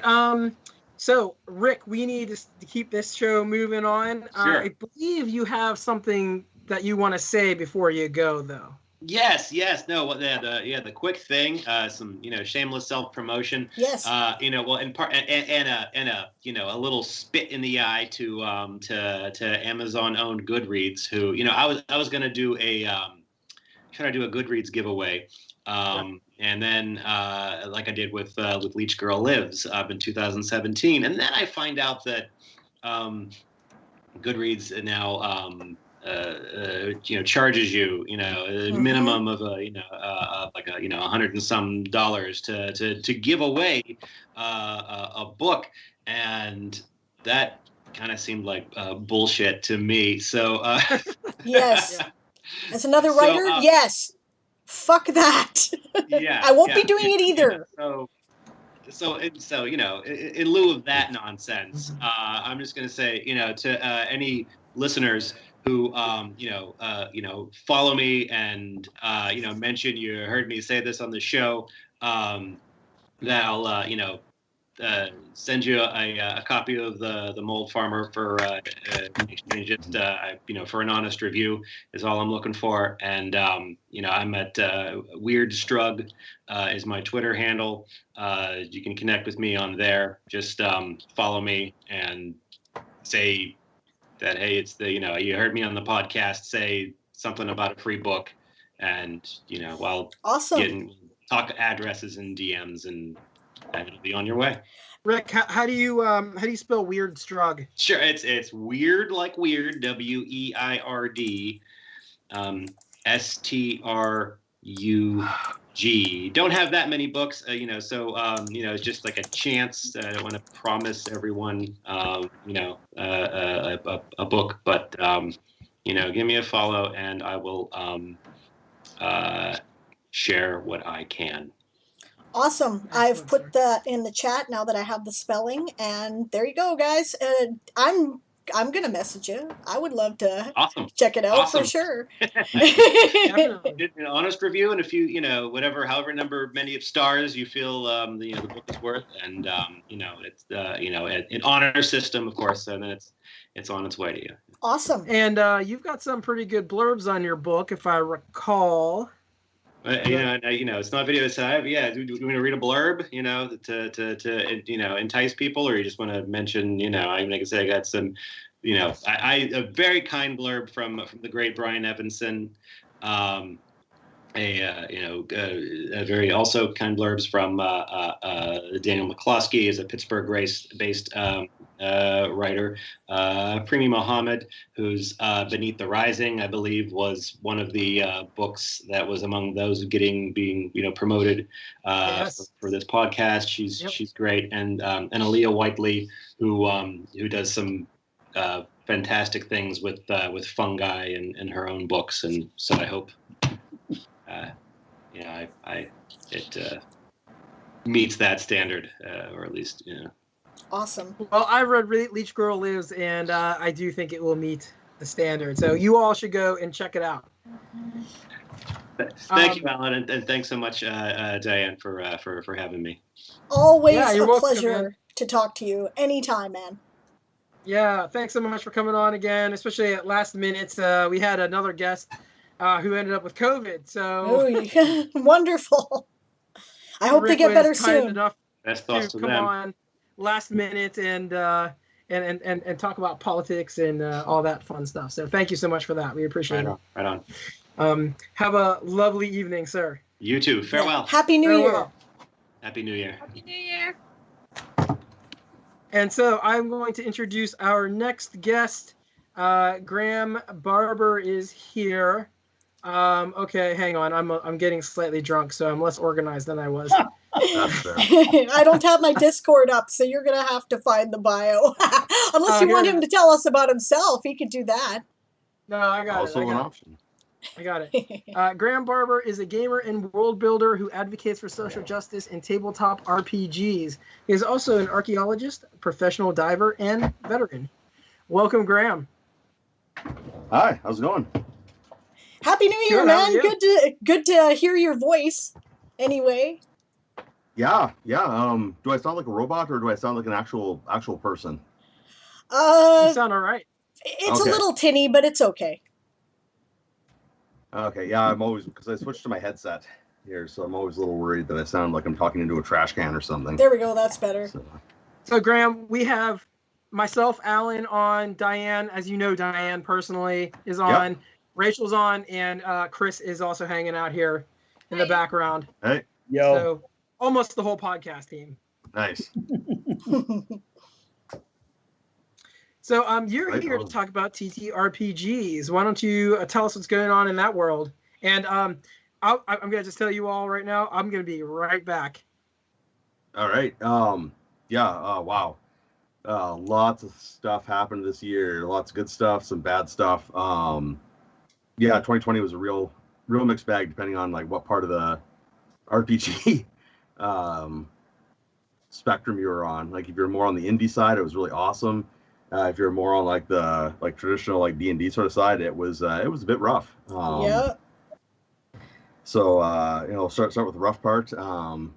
D&D had a whole lot of problems with around like race diversity and all that sort of stuff this year that blew up real bad. And I think it was like June, July.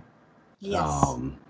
And has sort of just continued rolling since then to varying degrees. So I know the answer to this, but why don't you tell the viewers what was the controversy? Like how did that all get started? Try to like condense it down. Yeah, I know. So, Reader's Digest condensed version. Yeah. So basically, it was for like the last few years. after the release of Tomb of Annihilation, Wizards of the Coast have been making a lot of noise and overtures about more diversity, fixing problems in existing products, all that sort of stuff. And at the beginning of the year, they hired an amazing creator named Orion, and they got going, or sorry, not the beginning of the year. They got going at it was end of 2019 sort of thing. Ed just treated them terribly, and it finally culminated with them, some of their work being claimed by somebody else and being presented by someone else as their idea, and so they wrote this really fantastic write-up about what had gone down since they went there, and it just blew everything apart. A lot of the goodwill that Wizards had managed to build up got blasted, and it was bad. And so Jeremy Crawford, one of the lead designers, announced that they were going to be in an unnamed release later that year. They were going to start addressing these problems, and that became Tasha's Cauldron of Everything, which was released just I think it was October, November. And instead of addressing anything, it was DM and players' first homebrew instructions. Oh dear. It was, and, instead of addressing the damaging narratives, the stereotypes, anything like that, it was hey, talk to your dungeon master about choosing a different weapon that you're proficient with. Talk to your dungeon master about where you put your +2 to your ability score. You don't have to be the same as every other dwarf or whatever. That was it. Wow. Yeah, I heard it was bad, but I hadn't seen it, so. It was that bad. Yeah. It didn't actually do anything, and so that blew up again. And they just got hit hard in a Wired article that talked about it. So it was. Gotcha. Yeah, it was rough, really rough. There was also a big controversy around the Oriental Adventures, which they released to ebook. Yeah. Oh my God. I'm trying not to swear a lot right now. No, swear away. It's okay. It's fine. It's an adult show. Holy fuck. Okay, so There you go. There's that moose milk talking. So yeah, some people that I know and that I know, they're I've met at least one of them in person, Daniel Kwan, amazing creator, DM, GM, all around cool guy from out east there in Toronto area. He started up a thing called Asians Represent, and if you haven't checked out their podcast, I know I'm on this podcast, but I'm gonna stump for them. Check them out; they're really cool. Awesome. We're happy to hear more about podcasts that are doing good work in this field. That's great. Oh yeah, and their first big project they took on is him and some friends was deconstructing Oriental Adventures, mm-hmm. and looking at all the problematic elements. And they actually had the first edition book and the 3.5 edition book, which was the later one, and they just picked it apart. It was outstanding. They've actually just branched out. They now have a Middle Eastern and South Asian team that is doing the same thing with Al Qadim. Also worthy of dissection. Okay, for those who don't know, right, because I do, because I'm an old school gamer, right, Oriental Adventures basically kind of meshed a whole bunch of different Asian cultures together and made broad generalizations that in those generalizations became, it's racist. There's no, you can't sugarcoat it in any way, right? You can play a drinking game for all the times that you read honor. Yeah, and you'll die. It's stunning, right? And Al Qadim, basically same story, only we're talking about Middle, East Asian, Middle Eastern, quote unquote cultures, right? Yeah. And and so that's been for sale. They haven't updated it, but you can go on Drive-Thru RPG and buy the PDFs of these games still. and nothing in them has been modified. They're just as racist as they were out the gate. And yeah, just freaking fucking awful. Yeah. So they did an amazing job deconstructing those, and that was like a whole year-long thing. And now I think they just wrapped up on Legend of the Five Rings. Oh, okay. So like they went in and checked that one out, and that was a really interesting series. So yeah, like if you want to listen to people with that sort of culture, who have the cultural background to really look at this stuff, check their podcast out. It's outstanding. And what was the name of the podcast also, again, just to make sure everybody heard it? Asians Represent. Okay, Asians Represent. I am definitely going to check it out. What I would like to find is RPG sources that aren't full of these racist, bloody tropes, right? Because I like playing other cultures and, learning about, like, I don't want to play the same, pan-Western fantasy bullshit medieval all the time, I like playing different things. So I'm definitely going to look. Yeah, and yeah, they have a live show they do too, Dungeons and Asians, and it's hilarious. Awesome. Yeah, they've just changed over to the Quest system for it, from D&D, because originally it was a homebrew, and they're like, no, we're done. Switch to the Quest RPG, which is actually an awesome segue into the really cool news that came out in 2020. Excellent. So. There was some silver lining in the RPG world, and it was awesome. So, first thing, Quest came out, and Quest is a very free-form, very live play and narrative-friendly role-playing game. It was written. It was a lot of the writing and design for it was. Can't remember the person's name, but their job is like they're an editor for a major financial magazine sort of thing, who just happens to be a giant nerd and wanted to make a fun game. And like, mission accomplished, they did it. So that came out. There was the people at Evil Hat Games who make Fate, the Fate games, made everything they had available for pay what you want. Nice. So like, if you want to try out Fate, you can go to their website and download the PDFs and EPUBs and stuff like that of their games. I have heard very good reviews about the Fate system. I've been meaning to check it out. So awesome. You'd love it. You'd love it. So that happened. And then Cortex came back. And like, Cortex was a generic RPG from not like quite back in the day, but from like quite a few years ago. I think it's hang on a second here. I just gotta see your Cortex RPG. Search before I put my foot in my mouth and can't remember what they've actually like done. So yeah, like back in the day, they I was like involved in with like Margaret Weiss, and it was used for like the Battlestar Galactica role-playing game and stuff like that. Oh, nice. Supernatural. Love Battlestar Galactica. Yeah, so like that was its original release, and then it sort of got passed around a little bit and had some development, and finally this year it had its last year it ran like a big what's called Kickstarter. This year the game came out, and it's Fandom Publishing.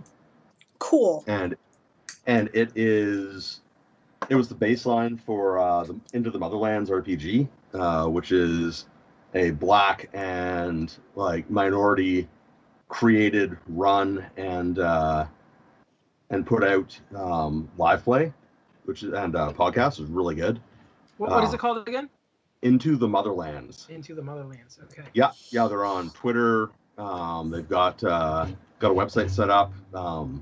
After their first show, there was so much demand for like an audio only version. They actually had to like scramble to hire editors and stuff to turn it into a viable audio stream. It was really good. So it was the base for that game. And so that was really cool. And I've got that upstairs. It's also one of the most beautifully illustrated role-playing books that I've ever seen in my life. Huh. And I think I'm just looking at their little blurb here. They've got the Dragon Prince RPG is going to be based on Cortex. Oh, cool. And Speaking they've got of shows that yeah. are cool. And they've got a Legends of Grayskull, the Masters of the Universe game coming at some point. And that's He-Man, Masters. Yeah. Okay. Yeah. Or more like She-Ra these days, because He-Man didn't get a reboot and She-Ra did. It's true. And I legit feel like, talking about shows for a moment, I legit feel bad back in the day for not supporting the He-Man reboot that came out in like the early thousands, because looking at it now, it was so much better. Oh, yeah. Like, the world building was better. The characters actually kind of made sense. Yeah. It had a plot. Right. Yeah, and then so like I felt really bad, so I supported She-Ra heavily. Not just because it was a good show, but also as like a bit of a penance for screwing up so bad. I was gonna say, like, Kat goes on and on about She-Ra and how great it is. Kat Rambo. Yeah, it was a good show. Chris, you watched it? Oh, it was awesome, actually. Yeah. I mean, not super deep, but like it was definitely worth binge watching. Yeah. Yeah, it was a good reboot. Like, they nailed the essential components, right? But scaled it better for its audience. Right. It was really good. So yeah, back on the game. So Cortex was the thing, and I think the other piece of like good news was just like how like the indie scene sort of exploded. Like, there's a lot of really great games that were kickstarted in like 2018, 2019 that all started arriving this year. So games like Lancer, which is an awesome mech game, and like a bunch of other stuff. It was really good for things like that. And is there any other crazy news? Is it okay? I've got a random question for you. Sure. So you mentioned Kickstarter and the games on there, right? Yeah. So sometimes I go on there, and I like to support stuff on Kickstarters because I can. And sometimes I don't know, like, how to tell if something is worth supporting or not. I mean, sometimes it looks great, like, oh, that sounds really cool, but is it going to be worthwhile? Is there like some way to know that? Like, what do I need to go know? like check out the people involved on like Twitter, Instagram, a lot. Like, see what else they're involved with, and see like what sort of like their track record is, if I don't already know them. Also, like the quality of their plan really indicates it. Like, if you want to see, as far as I'm concerned, a picture perfect Kickstarter, look up Swordfall. Swordfall. Okay. Yeah. Dude named Brandon. It's his baby. He wanted to make an awesome like Afropunk RPG science fantasy extravaganza. I'm into that. And what he his campaign was one of the most successful RPG campaigns that's ever happened on Kickstarter. Okay. Like, so successful, it's actually spun into, like, he's writing the game, like, it wasn't even for a game, it was just for the setting. Oh my god. And yeah, he was well into the six figures just based on the setting concept alone. Wow. And since then, like, it's like there is a game that's going to be coming out. He's been writing like books, like novellas, and there's a graphic novel. There are graphic novels available for it now. Like, it's wild. Wow. But yeah, like, check out the stuff that he's written about running Kickstarters. And it is an amazing learning experience. So, Graeme, before we went live, we were discussing role-playing games with Rachel, who just got her first role-playing game ever. Nice. Do you have any advice for her as a new role player? Well, what game is it? I'm such a dweeb. Cyberpunk 2020. Oh, okay. Cyberpunk 2020. That is an old friend of mine. We got a bunch of books here at home, and I played it a lot back in the day. the biggest advice that I give to you, especially if that's like your first game you're going into, is keep an open mind, and don't get super attached to your characters until you're comfortable with the system. Gotcha. It's one of those games, huh? Yeah. Dead. Yeah, like most games I'll give that advice out for, but that game, like Cyberpunk, Heavy Gear, and like playing low-level D&D, yeah. Or like SDC Rift characters and MDC campaign. Yeah, exactly. Like, once you learn the system, it's going to be a blast. It's just that little bit of a learning curve where you have to get used to the game system and used to how you can interact with it, and like sort of learn what your referee or GM is up to. That's right. And and also like be experimental. Like, don't be afraid to lay out like the wildest shit you can possibly imagine as the plan, and see where. I love that. I mean, isn't that the greatest fun of a role-playing game? Just doing the wildest shit possible and getting away with it. Oh yeah, I guess as a GM, I love that. Like, I'll sit back and like, okay, I like where this is going. Let's see. Let's keep going. Like, I want to see how this flows. Yeah. But then also as a GM, you're like, oh shit, okay, I got to make all this stuff up on the fly. Here we go. Oh yeah. It's like, really? That's your plan? All right, hang on a second. Everyone, take 5, smoke break, and I'll just scribble fast. I've told this story before, but an old friend of mine, he used to have this mechanic in all of his games where like if you were going to do something really way out there wild, or this is like a last ditch attempt, he called it the blue hand, and you could roll to see what the blue hand would do to you, right? So like if you rolled well, your last ditch effort would like save your whole party's lives in this impossible situation, right? Or if you rolled poorly, it would just crush you and the whole party would be dead, basically, right? Yeah, that's fair. So, I don't know how much you're into comic books, but it turns out the Blue Hand was actually Dr. Manhattan. And Dr. Manhattan existed in every role-playing universe as like the god of every role-playing universe. That tracks. I just thought that was like so genius and hilarious at the same time, having this weird continuity between all role-playing games that he ran, right? So sorry, that was a complete tangent. No worries. I think the only other thing I have on like role-playing news at all is Fantasy Flight Games. They made like Star Wars and a bunch of other stuff, and there was like a panic at the beginning of the year because Fantasy Flight announced they were closing their role-playing game department. Right. So like everyone was like, "What's going to happen? What's going on?" Ah! And like the nerd herd was screaming and bumping into each other and like falling off stuff. It was horrible. And then what was revealed a few months later is that their parent company Asmodee just sort of broke it up. So like Fantasy Flight Games is going to be concentrating on like board games and card games and stuff like that. And they created Edge Studios, which is going to be doing Genesis, which is their really cool generic system that I'm going to be checking out this year, and Star Wars and all their other IPs. So all that stuff's going to keep going. It's just going to have a new label on it. Cool. That's good to know. I was a little worried about that. I hadn't heard how that had resolved. So yeah, it was like I had to really hunt down the information because they really didn't announce much. Probably because the pandemic happened, like just as it was all going down. So right.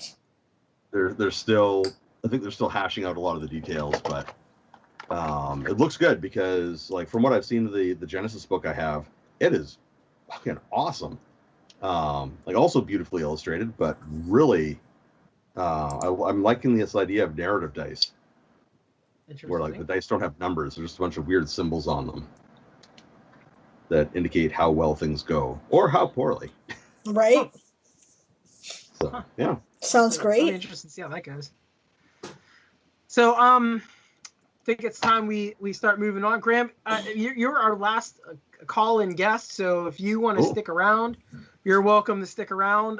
If you're busy, feel free to drop off. We won't hold that against you, but No, I'm down to stick around. You guys talk about a lot of cool stuff, and it's fun to listen to and like engage with. Awesome. And yeah, like plus like you guys didn't ask a lot of questions, so like yeah. No, I was just letting you talk because you had all the info and you were answering anything I would have asked about the specifics, right? So Oh, it was one of those. Okay, I yeah, was just no, like, oh man, no, you just didn't. talking by myself. Have they all gone to the washroom? What's going on? Like, no. Well, I did at the beginning, to be fair, but yeah. but no, man. Well, we invited everyone on because we knew they're experts in their field, right? So Exactly. Right. Yeah, Dazzlecat's right. She says Sable was taking notes. Yeah, what I was doing was going, okay, I'm going to go check out that game and that podcast and check out that system. And yeah, it's exactly what I was doing. I Totally know, legit. right? When I'm actually looking forward to editing this one, which I usually don't look forward to editing the Mhm. podcast, but I'm gonna sit down and I'm gonna write down a list, right? And then type, okay, shows I need to check out, role playing games I need to try, right? I'm just gonna have a list. Good. You It's gonna give me take that twice as list long when to you're edit. done, what everybody said, and then that way I, don't have to do the same thing, going back through and listen. Yeah. You got to edit it Yeah. anyway. You Right. might as well. Ah, See, look, All I've right, just right. told you to do work for me. So I think talking about role playing games kind of segues nice into world building, which is your area, That's right. Diane. That's right. So basically, I crawled up the World Anvil navel this year. That's pretty much mostly what I did.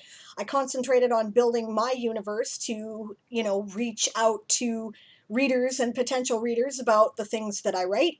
And I spent a lot of time in the community and I hung out with a lot of people. I've got 10 worlds that I think are worth checking out. I've decided they're not in any particular order, by the way, right?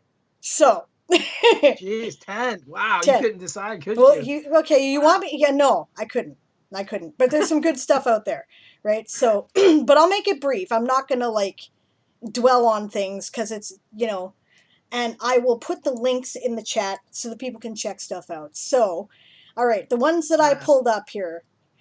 The World of Filament, created by Angela Biskup. It's a bright fantasy world, and it seems like just when you look at the surface, right? It seems like you kind of your generic fantasy setting, right? But it's so rich. Like she has been developing this world for years.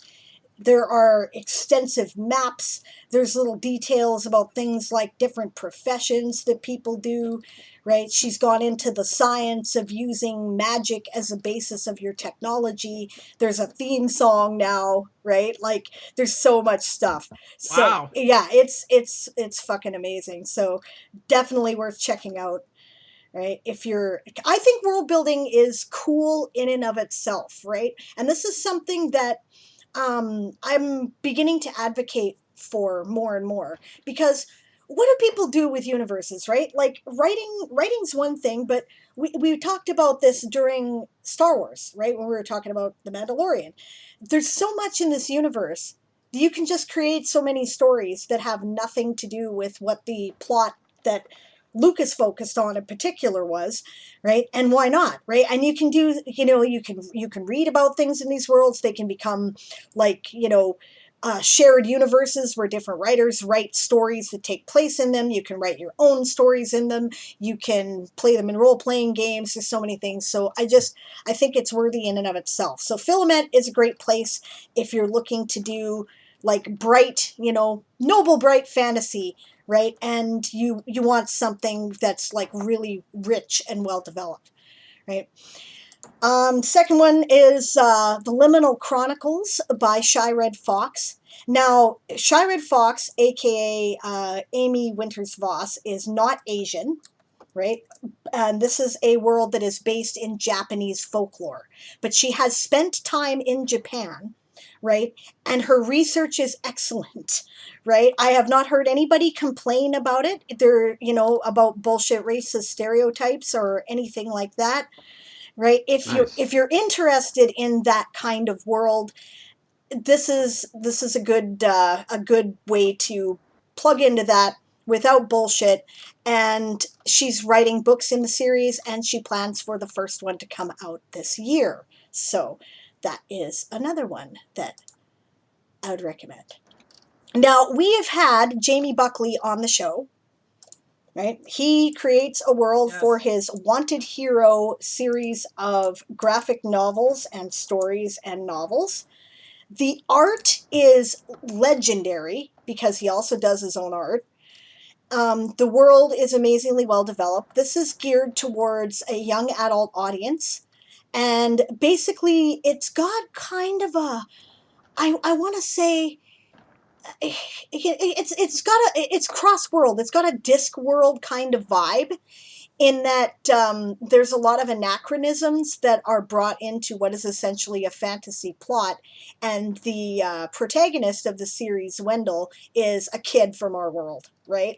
So, with his buddy, a churlish sort of wizard mentor who will remind people a bit like Merlin in The Sword and the Stone, right? And a cynical, kind of rough character goblin named Dax, right? And yeah, you want your kids to read some hopeful stories about being yourself, and about believing in yourself, believing in other people, doing the right thing, right? It's great, and it's just a joy to look at. Right. Now, anybody who's been involved with the World Anvil community for any length of time knows about the Ethnis people. It's Baron, and we interviewed them too. We did, and their world is astounding. It is a science fantasy space opera universe, and the breadth is breathtaking, right? Like, it's every individual world could be its own setting for its own novels. I can't say that, and the there's just so much material in it. It's a bit there's an undertone of cynicism in it, but there's also hope in the cynicism. It's very hope punk that way, right? And I haven't even begun to touch on all the details yet myself, so yeah, you want an immersive universe, that's the way to go, right? Now, speaking of cyberpunk, there is an amazing cyberpunk setting called Cinders of the Cataclysm that was created by a gentleman named Toblin, who I recently had on my show, right? He's a game designer. He's designed a system called CD10, which is a non-class or level dependent system, very narrative focused. Cinders of the Cataclysm is like the future of this world. He also has a world called Dark Shadows that is a more fantasy setting. Cinders of the Cataclysm is like the post-apocalypse cyberpunk of the same world. No humans. There are no humans. I like no humans in fantasy and science fiction. I think that people need to do more of that. So, and I love it. It's he's gone for that whole 80s cyberpunk aesthetic. It appeals to me. It's awesome. Right. Okay. Sense of humor. For people who have a sort of cynical and ironic sense of humor like mine, I have two recommendations. There is Carillion's Megacorpolis world. Megacorpolis is like, okay, so take all the cyberpunk corporation extremes. You'll love it, Alan, right? With your experience with the corporate world and your strong dislike of it. Yeah. You will love this because it pokes fun at all that stuff. It goes like right to the extremes. Monday is a curse, that there is a department among the corporations that they're trying to deal with the problem of Monday, right? There is a whole festival to celebrate Yetis on the anniversary of the death of the last Yeti in the world. Like, Oh my God. yeah, that kind of shit. It's great. It's great. I'm a big fan. And You know, based on your comments, I'm having a little bit of a reflective moment and wondering right now, is everyone on this podcast a repentant cynic? Okay, sorry. Go ahead. Keep a going. repentant No, not cynic. repentant. Not repentant. I am kind of. You know, I've been cynical, and there's a sarcastic sense of humor in me that's a little bitter, where there's things that suck, and I laugh at them because they suck, because otherwise you would cry, right? Right. It's totally me. Along those same lines, we have APRA, the Anomalous Parks and Recreation Areas, created by Timepool, aka Garrett Lewis, who is also a Twitch streamer, by the way. You can check out their channel, Twitch TV/Timepool, right? Where they do amazing art. They're another artist. They do a lot of work along this line. But this basically, okay, this is a park and recreation area that contains extra dimensional shit, right? And things like, I was recently asked to do some voice acting for this, right? The only reason why I'm mentioning Cool. it is because it's right in their vein, right? The premise was they wanted to solve the mystery of this Santa Claus, because letters were disappearing and going to Santa Claus, and who is this being that has this great power to distribute things all over the world at once, and has, clearly we need to get a handle on this and figure out what their agenda is. So they had the staff write letters to Santa, except that they were waylaid to an alternate dimension where they were answered by an entity called Sanda, who means well, but she doesn't understand our planet. Right? So it's a little Music. weird. Very surreal. Timepool also does some really great surrealist, weird settings. There's a setting that's like a cross between, like, you can click on their author page and find that, but they do this other world too that I wanted to mention. But it's like Lovecraftian weirdness combined with sort of an Aztec mythos. It's really cool. Right, sort of an Aztec. He doesn't act. They don't actually use the Aztec mythos. It looks like it, right? So, okay, and then what have I got left? Yes, 2 role-playing game worlds that I would like to mention. Cummer Wolf has this world called Star Wars Shards. Now, you'd think this is just a Star Wars type thing, but what he did was he went, okay, all space opera is fair. So he incorporates stuff from the Vorkosigan saga and from David Weber books and, all these other, huge space opera universes that he brings into what is essentially a Star Wars kind of universe. And you would think it wouldn't work, but it really does. It's really cool. Along that line, if you are just starting in role-playing and you want to familiarize yourself with a Dungeons & Dragons type setting, but you don't want to have anything to do with Dungeons & Dragons in particular, and you're looking for a lot of tools to get your adventure started, I recommend the universe of Carterion by RPG Dinosaur Bob, who's also a Twitch streamer, right? He does some really great stuff with maps and imagery and character creation rules, and it's a great starting point if you're wanting to get into that. His world has a variety of ethnicities of different species, so there's no monoculture orcs. It's cool. It's cool. And last but not least, Dinosaur Bob is also one of the people who is involved in this project. It is called Synergazia, and the premise behind it is that it is a mutual shared universe. What they've done is that they have regions that have sort of dimensional barriers between them that spread kind of the gamut in technological level and level of magic and whatnot, and it's difficult, but you can go between these 2 regions. It's just that if your technology wouldn't function there, then it doesn't, right? All these different regions. And this is a co-created world that is the mutual project of a whole bunch of World Anvil world builders. Everyone has their own, like they run their section, and so it's got all that richness, and it's just getting started. They just started it this year, right? Dazzlecat, who's been in the chat, is one of the people who's involved in creating this universe, and Cool. yeah, it's something. It's really cool what they're doing with it. Definitely check it out. Wow, holy cow, that is a lot. Sorry. A lot of world building stuff there. Jeez. Okay. All right, so I guess that makes it my turn, unless there's any comments out there.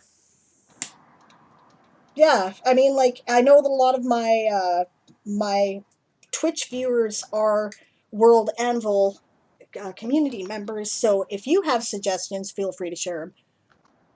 Yeah, definitely, definitely. So it is my turn to go on with a good reading list for everybody out there. I was assigned novels because no one else was brave enough to take this one. So I hadn't read enough novels this year to actually give any useful recommendations, I felt. So I was supposed to do best novels, but I really kind of messed this up, and I did a best series, novellas, and then a couple classics. So best series is Rosewater by Todd A. Thompson. And as I was jokingly saying before, if someone like randomly makes eye contact with me as I'm walking down the street, I just scream out Rosewater by Todd A. Thompson because I love it. And it's one of the best series I've ever read in my life. It's just fantastic. Go and check it out. Next, I have my novella section. The first one I mentioned was The Forest God by Jamie Lackey. And it's very... what they are now calling cottagecore.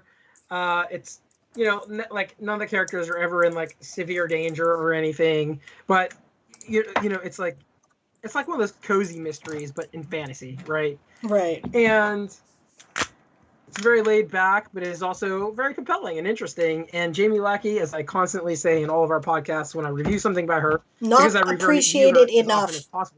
Not appreciated enough. Exactly. The next one I had on my list was The Haunting of Tramcar 015 by P. Shelley Clark, who's a wonderful human being, just brilliant all around, brilliant writer, brilliant speaker, funny, just a great guy. Of all of his books I've read, this one was my favorite, including Ring Shout, although Ring Shout's about killing Ku Klux Klan members, and who can't get behind that, right? The sinister laughter in the chat should probably disturb people. Everyone should laugh. I mean, come on. I mean, read anything about P. Shelley Clark, but my favorite was The Haunting of Tramcar 015. The other thing, one of the other ones I read this year that just was mind-blowing to me was The Gurkha and the Lore of Tuesday by Saad Hussein.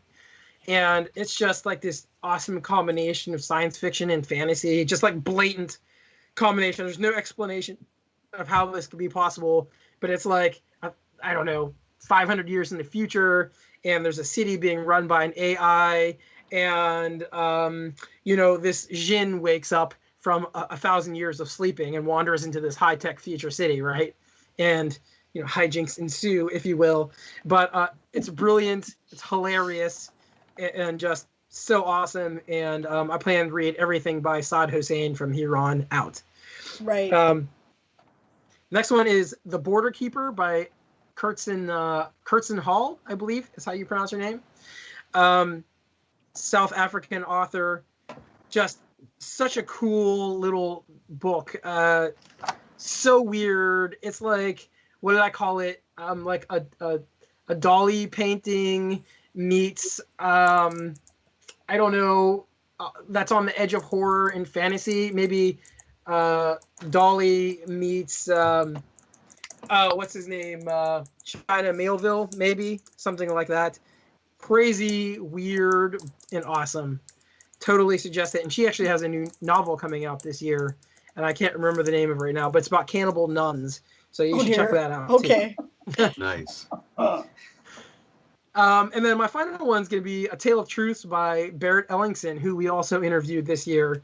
Wow, really cool story. Very similar to The Forest God in the overall feel of like, just like camaraderie with the characters, kind of like this cozy feel where you don't ever feel like the characters are in severe danger, but again, super compelling, super fun to read, just all around great. There's a sense of humor there. There's some great commentary on capitalism in there as well. Just a really great story. Right. Moving on to the classics, I read this year Equal Rights by Terry Pratchett. I try to read at least one Terry Pratchett novel a year, and I've just started this in the last couple of years. That is a great book. I enjoyed that one very much too. Oh, so fun. And of course, tons of political commentary always in Terry Pratchett, always. And I think it's the first novel where he kind of gets over that newbie hump, if you will, because I read his first novel, and back on the old podcast, I gave a really terrible review of it. I thought it was not that great. The only reason I read the second novel was because there's just so many huge fans of Terry Pratchett, right? So I read the second one, and I'm like, okay, this one's getting better. I can kind of see where this is going, way better than the first novel. And Equal Rights is the third novel, and Equal Rights really, was the first of his books that I thought was, okay, this is a really great book. So go and check that out. And then the final one is Ghost Story by Peter Straub, which I would definitely deduct points for diversity because there is 0. But that being said, you think a story called Ghost Story, a horror novel called Ghost Story, is like the most generic thing that you could possibly call a horror novel, right? But the way that he does it is brilliant because it's like all these little ghost stories that add up to this giant ghost story. It's fantastic. Nice. I just loved it. You know what I mean? And I can see why Stephen King works with this guy all the time. He's just, their styles are similar. And, oh yeah, that whole series that they write together, the Talisman and all that, brilliant. Yes. Just brilliant. Yes. And that's on my reread list, actually. I reread very few novels, but that series is on my reread list. Yeah. So that's what I've got for this year. That was truly outstanding in my reading list. Awesome. Sweet. We have to start wrapping this up, gang. My hubby is reminding me that we have places we have to get to, right? Another world building recommendation that's thrown into the chat was The World of Cathedras by Storm Brill. And yeah, I would recommend that one too, actually. He's also an artist. He's Vancouverite, so, pretty much local, right? And he draws, the principle of the world is there was a big war of the gods, right? And it was disastrous. And now these giant corpses of gods stay where they are in the amount of damage they received. So, there's a beheaded corpse and, whatever, right?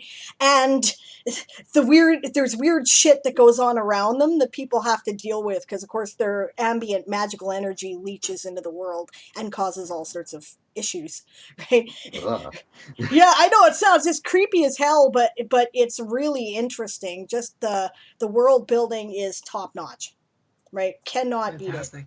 So, and the art's amazing. So definitely recommend. Anything else anybody wants to say before we say goodbye to our holiday episode? I'm finished my amaretto coffee, so it's good timing for me. Oh, I'm on 2 beers after my mulled wine, so I'm feeling pretty good. Good. Yeah, I'm pretty warm with this Palm Bay in me, and like I said in the chat there, I sent you that lactose-free. Thank you. Moose milk recipe. I am looking forward to this. Oh wait, yeah, wait. Before we go, we have to get the what is moose milk? Moose milk is a Canadian Army tradition. It's something that normally when we can do stuff we couldn't do this year because of COVID. Every holiday season, somebody makes moose milk for an event, and everybody enjoys it. And it is the version I make involves 4 liters of vanilla ice cream, a bottle each of Tia Maria, Bailey's, and spiced rum. You let the ice cream get runny, pour it into a stock pot, pour all the booze in, whisk all the lumps out, and then you add milk to it to get the thickness you want, and then nutmeg and cinnamon. um, to your preferred Ooh. flavor, Oh my and it's like a bazillion calories per cup, but it's amazing. It tastes like Christmas. Like it tastes like the holiday season. I mean, you know, I basically just stopped caring between Thanksgiving and Christmas because I know there's no hope. Yep, So, me too. I can lose the weight in January. Screw it. right? It's worth it. Yeah, So good. exactly. That sounds amazing. All right, so let's wrap this up quickly. We do owe somebody out there in the world an answer to who won our stack of books that we were giving away. But what I'll do in the interest of time is I will do that on the side, and I will post that on Twitter, in our various Discords, as well as in Facebook. So, Oh, come if on, you are just roll the people- damn die and announce the name. Oh, I don't have it. I'm not set up for that, Diane. Okay, somebody You're roll acting me a like I wasn't D6. drinking this entire time. Somebody roll me a D6 out there. Come on, you guys are all role-playing gamers. Mine stuff's in the other room, so. Hang on. I got a D6. There you go. I knew Okay. Graham would. There we go. So much for the interest of time. All right. Oh, come on, let's 2. make it quick. 2. Number 2, 1. 2. Okay. Let me see here. Hang on. And I got to discount all the people who are associated with the podcast. So, okay, this would be SOSMCWIN. Whoever that is, you have won the stack of books. So I will be contacting you via Twitter. Look for that soon. Congratulations. That's awesome. And, happy holidays to you. Yes. Happy holidays to everybody listening. And thanks so much for coming by and spending, Jesus Christ, almost 3 hours with us. Yep. Yep. We appreciate it. And I hope you all have a great year this year. And look forward to talking to you all throughout this year. Let's have a better 2021 than we did 2020, eh? Mhm. Hey. I hope- Yeah. For- All right, credits, Alan. All right, credits. Here we go. Before credits, if anyone out there likes what we're doing, check us out on patreon.com/ifthisgoeson. Follow us on Facebook or Twitter. We're mostly on Twitter. If you want to contact us, you can contact us on either of those places or at our email, which is itgodon'tpanic@gmail.com. ITGO don't panic @gmail.com. Come and check all that fun stuff out. We're really trying to pump up the Patreon this year. That's our main goal now that everything is underway and has been going well for a year. So now, going into credits. If This Goes On, Don't Panic is edited by moi, Alan Bailey, with production by Rachel, a.k.a. Sound Maiden. Our theme music is by Father Flamethrower, and additional music is by Christopher Snydrowski. Hey, I know that guy. Nice. And the outro music is by Sable Aradia, someone else that is very familiar. You may know that person, yeah. She might, maybe. Might know her. Intro by Dave Robinson. A special thanks to our guests, Lem Fillyaw, Rick Claypool, Chris, I guess if you count as a guest, and Mr. Graeme Barber. So Pleasure thanks. to be here. Pleasure to have you, sir. Throw your links in the chat so people can find what you're up to, Graham. Like in the Twitch chat there. So yeah. Yeah. So thanks for supporting us, and we will see you all again soon. Cheers. Party on, guys. Yep. Thanks for having me. Thanks for coming. Happy Thanks, New Year, everybody. everyone. I'm going to shut down the stream, but I'm leaving the chat open, so feel free to throw those in there still, Graham. And yeah, have a great rest of your day, everybody. All right. Good night, everyone.